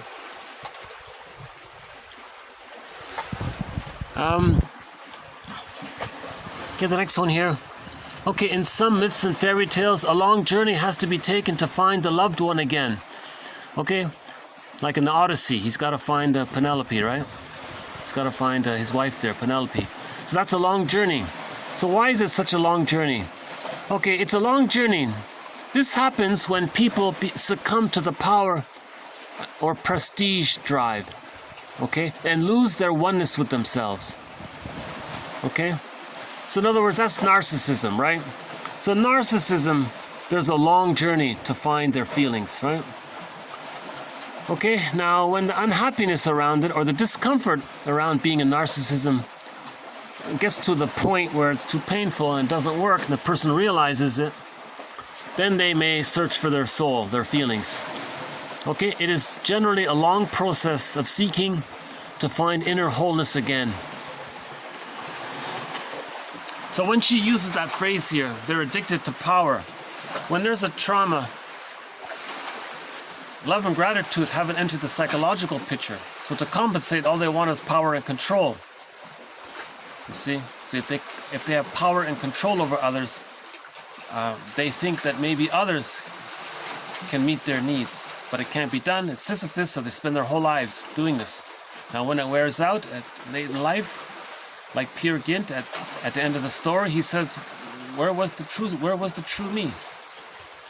Now I think that Solvig character is similar to Penelope for him in a way, right? Like Echo was for Narcissus. And there's that huge distance there.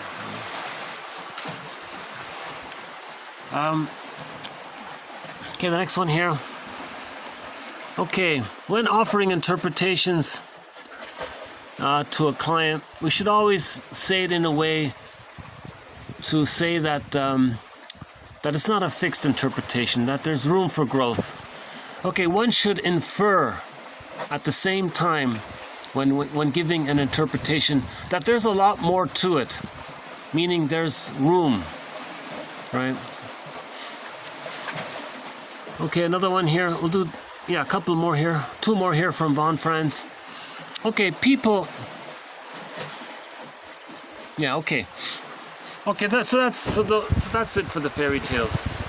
That's a huge, difficult topic. I'm new to this myself regarding interpretations of fairy tales.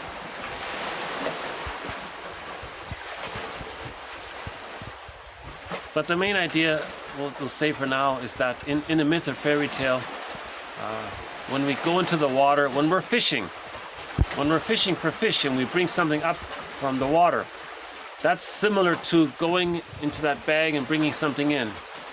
Okay, Robert Bly's metaphor, so much of who we are gets disowned, it's as if it gets put into this bag that we drag behind us for the rest of our lives. So we can go fishing and we bring back the fish, means we own something that we disowned. Then we eat the fish, we integrate it, it becomes part of, we own it. That's a metaphor of owning our projections. Right? In the forest, sort of same idea. In the forest, you may have a lot of your unexperienced feelings. That's the wild man. Now the wild man is trapped and he's holding your golden ball. You know, and you say to the wild man, the child says to the wild man, "Can you give me my golden ball?" He says, "Oh, sure." Well, fine, give me the golden ball. Well, okay, but first you gotta unlock this cage that I'm in. Okay, fine. How do I do that? Well, get the key. Well, where's the key? The key is under your mother's pillow. Oh boy. So now so that's the thread here. We got to get the key out from under mother's pillow. That's called differentiation. You have to differentiate from the mother. You have to separate from the mother psychologically, spiritually. You have to separate from the mother.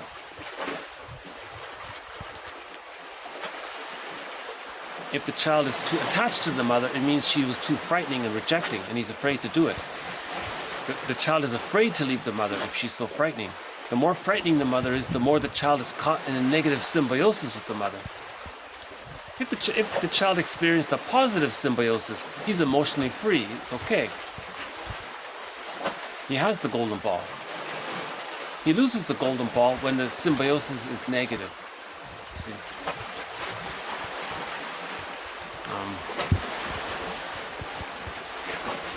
Yeah, so Robert Bly's book is good for this. Iron John. Alan Chinnon's 4 books is good for this.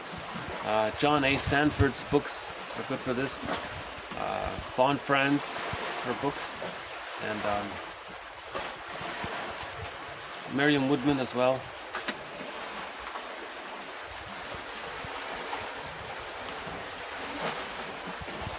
Okay, the interpretation one here.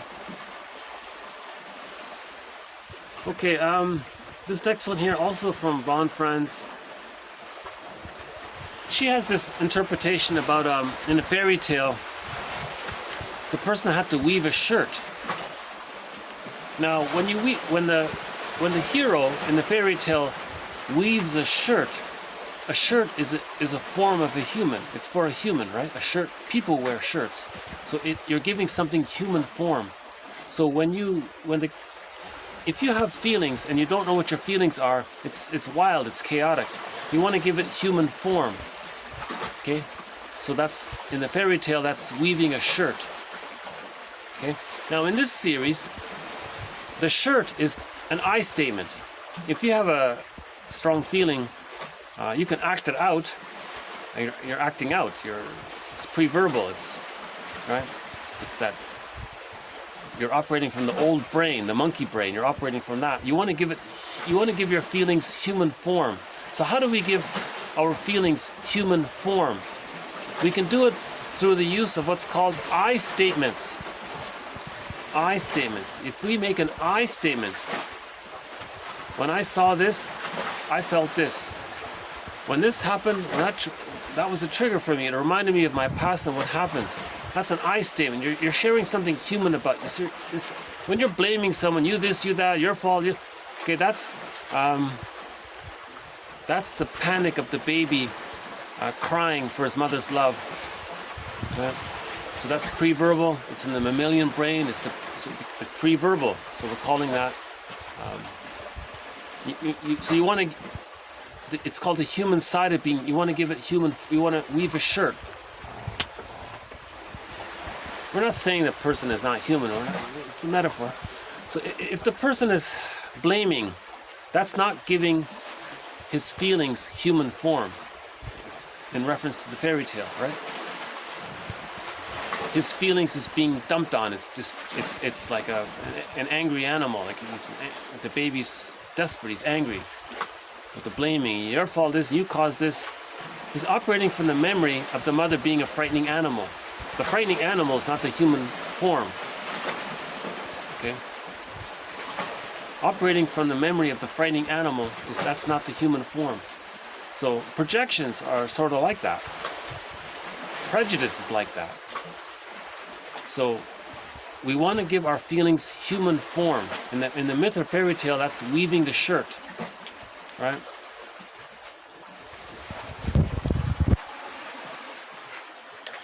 Okay, so she gives the example here of people who write hate propaganda and fear propaganda and all this. Okay, people who write articles full of hatred in the newspapers would be wiser to just work on their feelings. Okay? To work on their feelings, on their affect. Okay, that would be giving themselves a shirt so that the emotion could come out in human shape. Okay, the same thing occurs in therapy. The way in which resistance is expressed makes all the difference. Now, if it is just thrown out, Okay? So if the resistance is just acted out or thrown out, it demands a lot of the therapist to not get too emotional as well. Now, if the client says, for example, that he's feeling this and in the last hour he felt that and this and this, and he says that this is something he wants to talk about and he's confused about it. Okay, now that would be a normal human situation. Okay? For his feelings have now been presented in the right shirt. Okay? Okay, so this is explained further in Marie-Louise von Franz's book, The Redemption Motif in Fairy Tales. So how do we give our feelings human form? Okay, we have a thread in this series based on a guy named Marshall Rosenberg's version of his version of the I statement. So I'll see if I can summarize it here. So an I statement, his version of the I statement, okay, giving our emotional experience, giving our pain, giving our emotional pain, our psychic pain, our traumatic memories, giving what's bothering us, giving it human form. Okay, so an I statement. His version of the I statement is called OFNR, an acronym, OFNR. It stands for observations, feelings, needs, requests. Okay, it's not perfect, but it's not bad. So, if you're triggered, if something's bothering you, you describe what triggered you. That's called the observation. Now, when you describe what's bothering you, you just state the facts. Okay, that's observable. That's the observation. And you don't say it in a way where you're sneaking in some kind of negative blaming attitude or tone about it.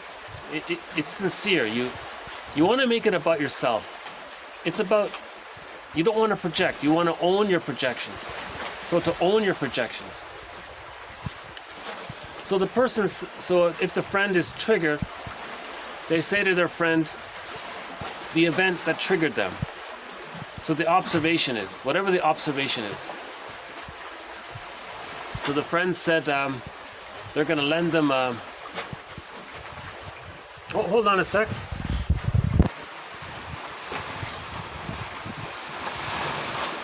Well, it's hard to see them there, but there's a slight glimpse of the seal there.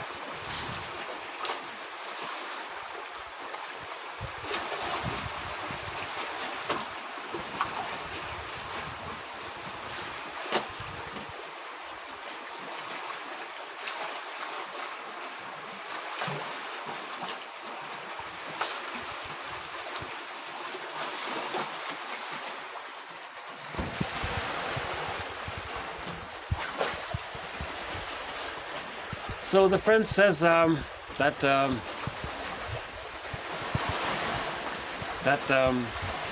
he promised to return the book by the end of the month. I'm just making something up here. The book didn't get returned, and the person thought, and then he waited, and there was no notice about it, no update about it. He thought maybe the person forgot, and then he waited. And he thought, wait a minute. The lender maybe felt triggered now. Now this is starting to, now why is he bothered by this? It's a minor thing, but he's triggered. So now he's gonna make it about himself. Let's say. So he calls the friend and says, friend, I remember there was an agreement that I remember you saying you'd return the book by the end of the month. It's now 6 months later. It's now 6 years later. Just kidding. It's now a couple of months later. That was the trigger. And, that sort of reminded me of something.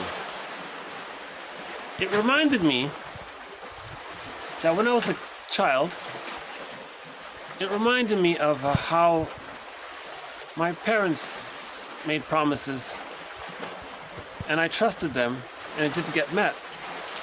And it reminded me how when I was a child, I had a need for safety, trust, and connection with my parents. And sometimes I didn't get that with my parents, and I felt hurt and scared. And you not returning the book triggers some of those memories of when I was a child, of how I had this need for safety and connection, and how when I didn't get the safety and connection, those are the needs, I felt hurt and scared. And that's what got triggered by the event of the book thing. Okay, so now you zoom into the present. Now you say to your friend, well, now that I've shared this to you, what are your thoughts about this? And you might say, oh, okay, I see. Back. So you're reminded of how long ago you had this need for safety and connection, and when that wasn't met, you're reminded of how you had that need for, and you felt scared around it. So you felt scared and hurt because you had this need for safety and connection. You had this need for safety and connection. It didn't happen, and you felt scared and hurt by it. And this book thing sort of brought up those memories. Did I get that right? Yeah, thanks. Yeah, you got that. Thanks for hearing. Now his request, he can follow up. And now, what about the book? Well, okay, and whatever it is, right? He says, I'm sorry, I really did forget. I promise in the future I'll return the book on time. Thanks for letting me know. Now, maybe the guy with the book, he may confess. He says, well, you know what, to tell you the truth, I kept the book because I was afraid of losing my connection with you. And I thought if I had the book, I would always have that connection. Oh, wow. Well, can you make an I statement around that? That's now the book guy would say, well, okay, so the observation is, I promised to return the book and I didn't. Now that triggered for me that when I was a child, I had a need to know that my parents were going to be available. But I had experiences of when my mother went on all these trips, and then she had to delay the trip, and she wasn't going to come back, and I thought I was going to be abandoned, and I thought I was going to lose my mother. I thought she was having an affair and she was going to leave. So I was holding on to the book. It represented maybe my memory of how I wanted to hold on to my mother because I was scared of losing her. So that's why I held on to the book, thinking I can, if I'm holding on to my connection to you, maybe I'm reminded of trying to master the trauma of my fear of losing my mother. So how do you feel about what I just said? He went, oh, I see. So the book thing reminded you that you had a need for safety and connection as well with your parents, and you felt scared when they were having either these long business trips and possibly even having an affair, and you thought you were going to lose the connection, and you were scared about that. And holding onto the book provided a measure of maybe some reassurance of the connection towards the parent. So you had this need for connection, and you felt scared of losing the connection. And the book sort of brought some of those memories up, and you wanted to master some of the pain, and that's why you held on to the book. And you didn't maybe, is that right? Yeah, that's right. That's why I held on to the book. I wanted to, I didn't want to, because if I return the book, maybe I'm triggered about losing my mother. So I wanted to hold on to my mother. So that's why I held on to the book. So I projected a lot of this emotionality into the present. And so I transferred the past into the present. So the first person might say, oh, okay. I see, I understand now. Well, thanks for clarifying. But in the future, can you return the book on time? Okay. I promise I will. So the two of them made I statements. So they gave human form. It's a little messy, maybe a little cloudy, but they gave human form to their feelings. Rather than saying,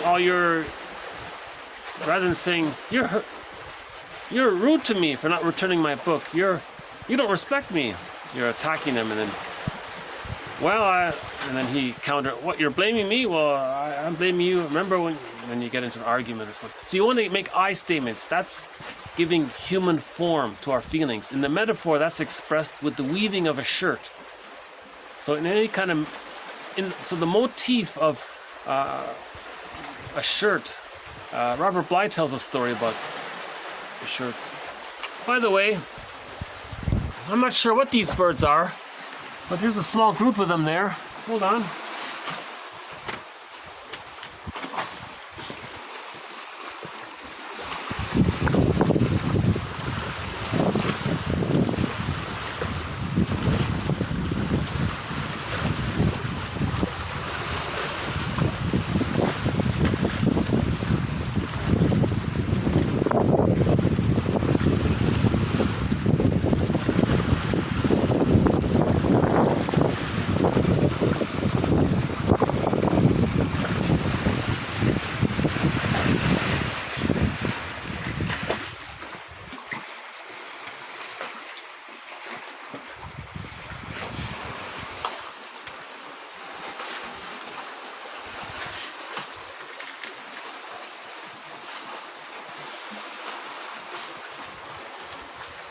No, I can't tell if they're the Canada geese or not.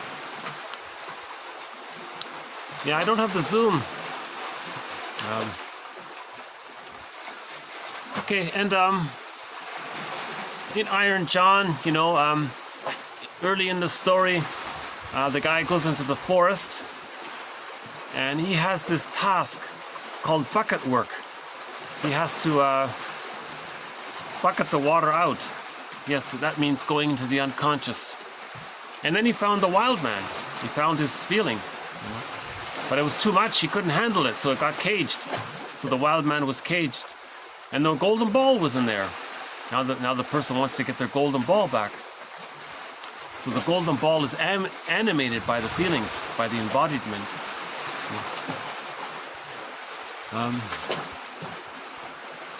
One story is about the golden feather. The guy's in the forest, he finds a golden feather. That's a glimmer of his feelings. You see? So he gets in touch with his, he's starting to get in touch with his feelings.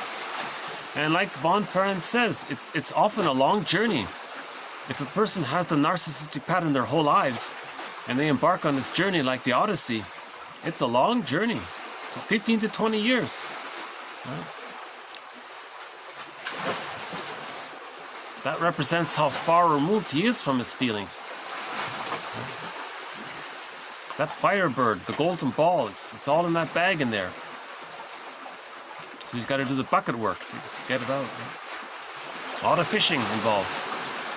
So these quotes are helping us to fish. A fisherman in a fairy tale represents, that's the metaphor of the hero looking into the unconscious and owning the unconscious contents. The fish represents the unconscious content. And there are other parts. So we'll keep updating on this. So let's we'll have a couple more left here. Hold on a sec.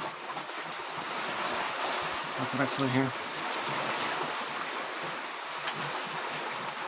Okay, so we have 4 more quotes here. So we'll do one more from von Franz here.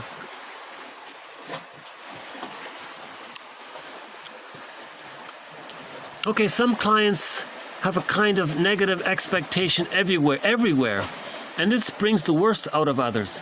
A client with a negative mother complex, for instance, can play the role so well that every woman around is triggered into behaving negatively towards him.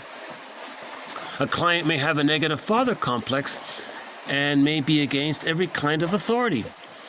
He may behave towards his boss, for example, in such a way that the boss is himself triggered into the negative role and then is as much caught in the complex as the projector.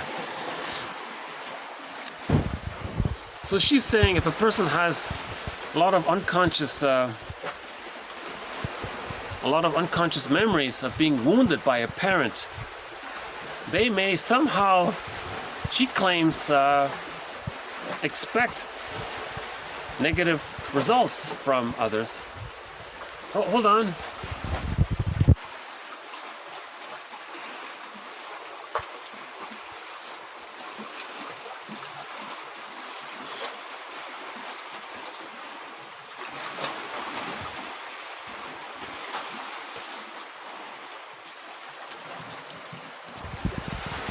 If a person harbors so much negative expectations of others, that person may unknowingly somehow have this ability to trigger others in a negative way.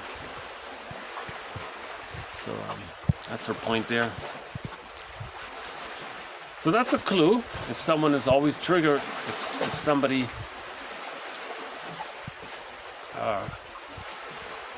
if a person finds themselves wondering, a person may ask themselves, am I unconsciously expecting negative things from others? No, that's understandable. You know, it's called testing. You know, if they feel everybody who's wounded is going to test others, are they safe? But it gets too much. You know, it's unrealistic. You see, no one can be a beautiful, bountiful breast for anybody. That's the bottom line, right? So a person has to be realistic as well.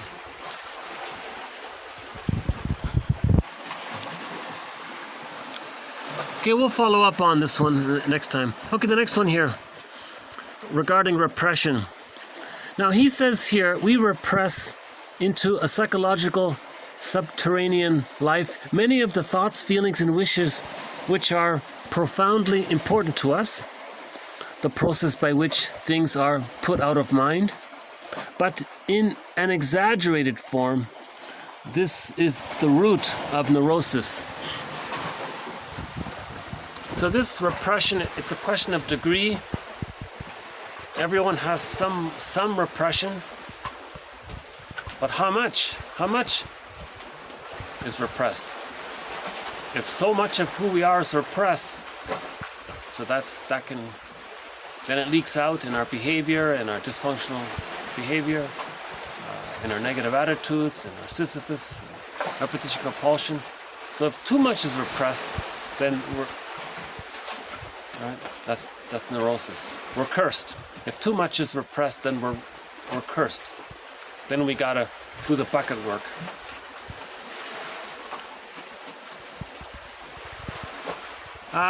Okay, this next one here is just sort of a footnote here. I thought it was interesting. There's a well-known book from the 70s called The History of Childhood. The author is Lloyd DeMause. This is I can't even read this book. It's a very difficult book to read. It's heartbreaking. But he has this theory that we can understand history if we look at how babies are raised. So, if babies are raised better, he's trying to make this link between history, understanding history, and how babies are raised. That's all. It's a hard book to read, and the book is called The History of Childhood. Now, when this book got translated into German, the title of the book was Do You Hear the Children Cry? If you read that book, that's a much better title. That's a much better title for this book. Do You Hear the Children Cry? So we have a sub-thread in this series.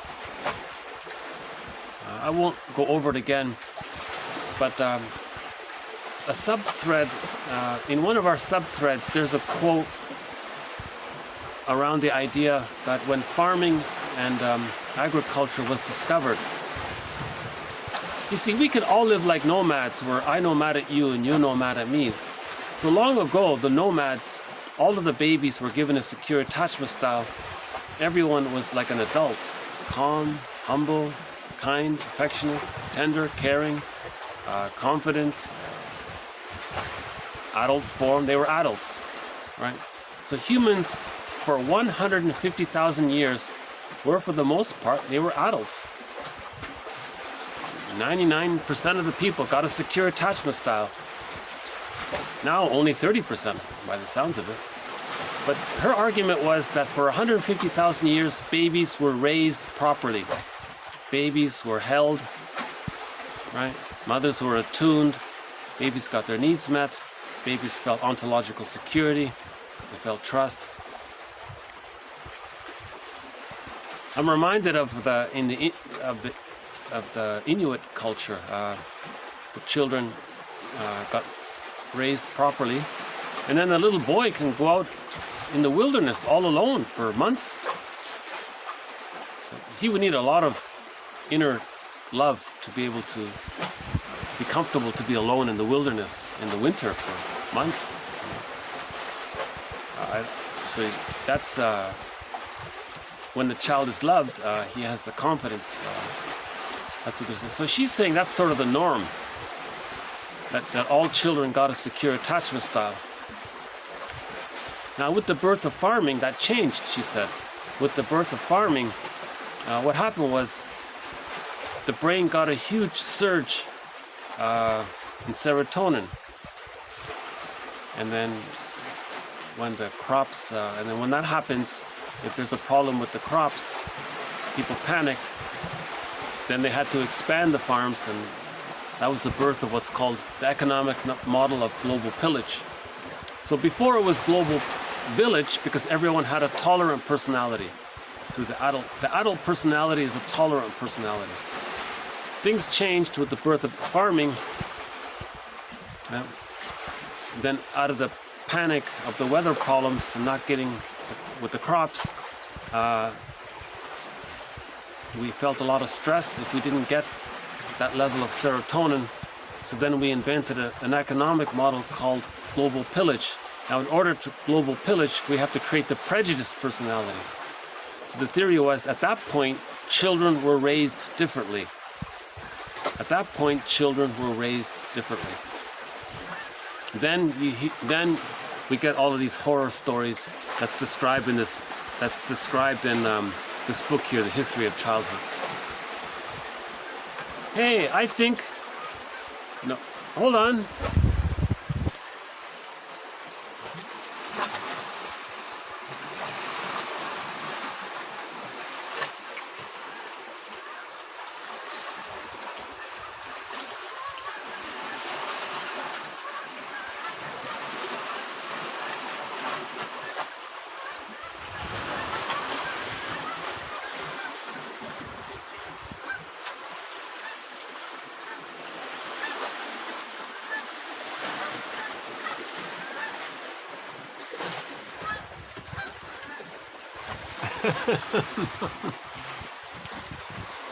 Well, that was nice. It was nice to see. I think that was the Canada geese. So that's our second time to see them. Hopefully it showed. And they were honking a little bit. Yeah, that's nice.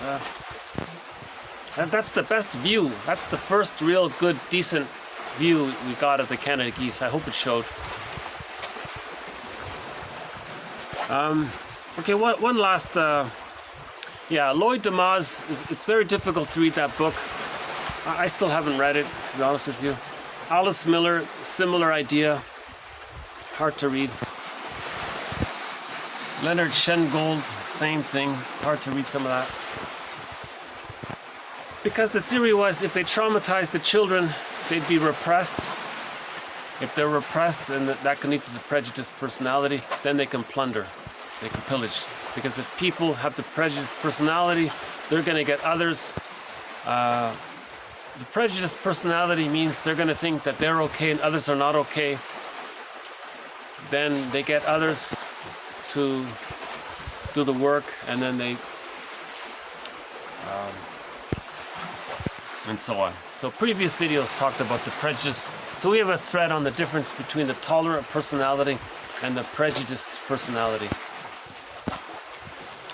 Okay, we'll just end up here on this one here about the body bears the burden one. Yeah, sorry to open up a difficult topic there at the end. Yeah, I shouldn't do that, eh? I noticed that. I sort of just opened up a huge topic there at the end. I thought, wait a minute, I shouldn't just do I shouldn't do that. So what happened was, during the core collection, we have a thread on the psychology of prejudice. But about 2 or 3 months ago, a quote came along saying, if you think prejudice is only about individual psychology, you're being too one-sided. You have to look at the sociological side. So then we started this sub-thread around the sociological side. And that led to the thing about the farming, and then the shift into the pillage system. And then how do you pillage? You got to create the prejudiced personality. And then how do you create the prejudiced personality? Well, you traumatize the children, you invent religion. Religion is a tool of pillage, and then the school system conditions people to think in a prejudicial way. And then now so those three facilitate the prejudiced personality to facilitate the plunder. You see, so that linked into our thread on the psychology of prejudice. But that's not a main topic in this series. But I include it sort of as a sub-thread because I want to be balanced in trying to understand why people have a prejudiced personality. Why does prejudice exist? How does that come about so that we can heal it? Prejudice, it means the splitting is still being used. That means the unconscious ambivalence is still there. That means the person is living with unconscious ambivalence. You want to face the conscious ambivalence. Once you face the unconscious ambivalence and do the grief work, then you heal the splits, and the prejudiced personality turns into the tolerant personality. The I'm okay, you're okay. Anything other than I'm okay, you're okay is an aberration, is a trauma. Right? Okay, the last one here. So we'll add more to that in future videos. Okay, TQ 1531. Okay, physical symptoms as a linking bridge between mind and body. Okay, in some cases, somatization serves as a refuge for the individual. Okay, either from over-intellectualization or a split between psyche and soma, or depersonalization.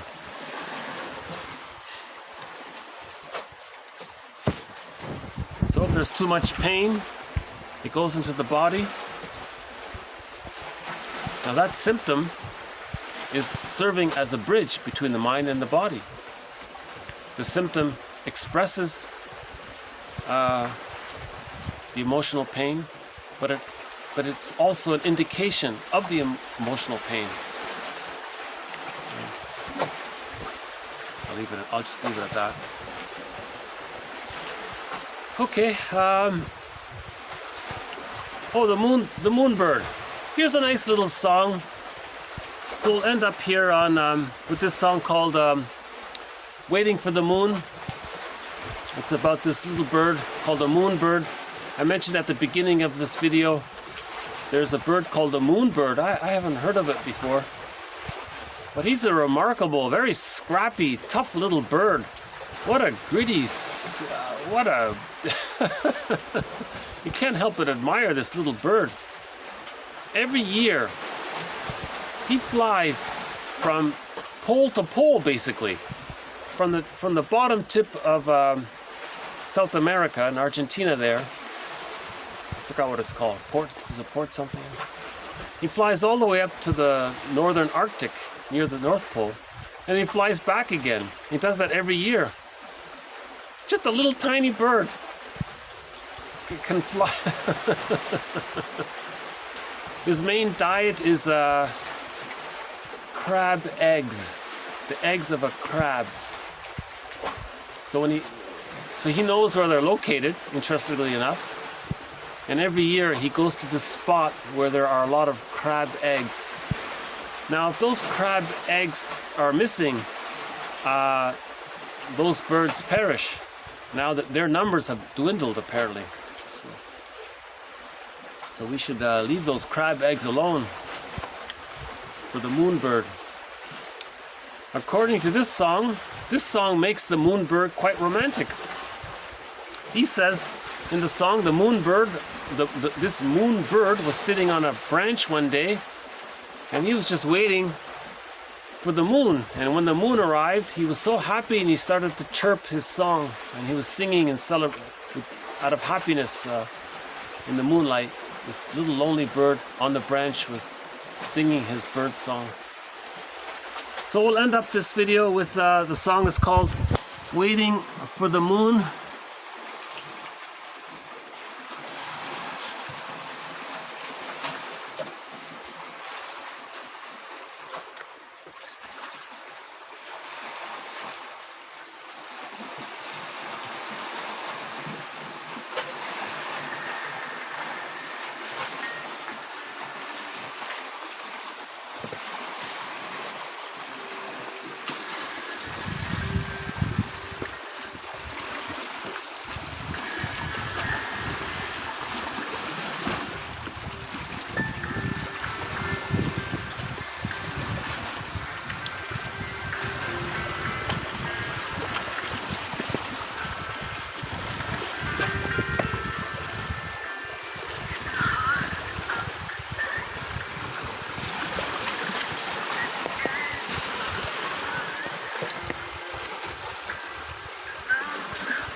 Okay, so thank you very much. This has been 1512 to 1531. We added a few more quotes to our thread on depersonalization, and we added a couple of quotes on The Psychology of Fairy Tales, one on repression, one on the body bears the burden, and we'll add more quotes on these threads. Again, we have over 30 threads to this series.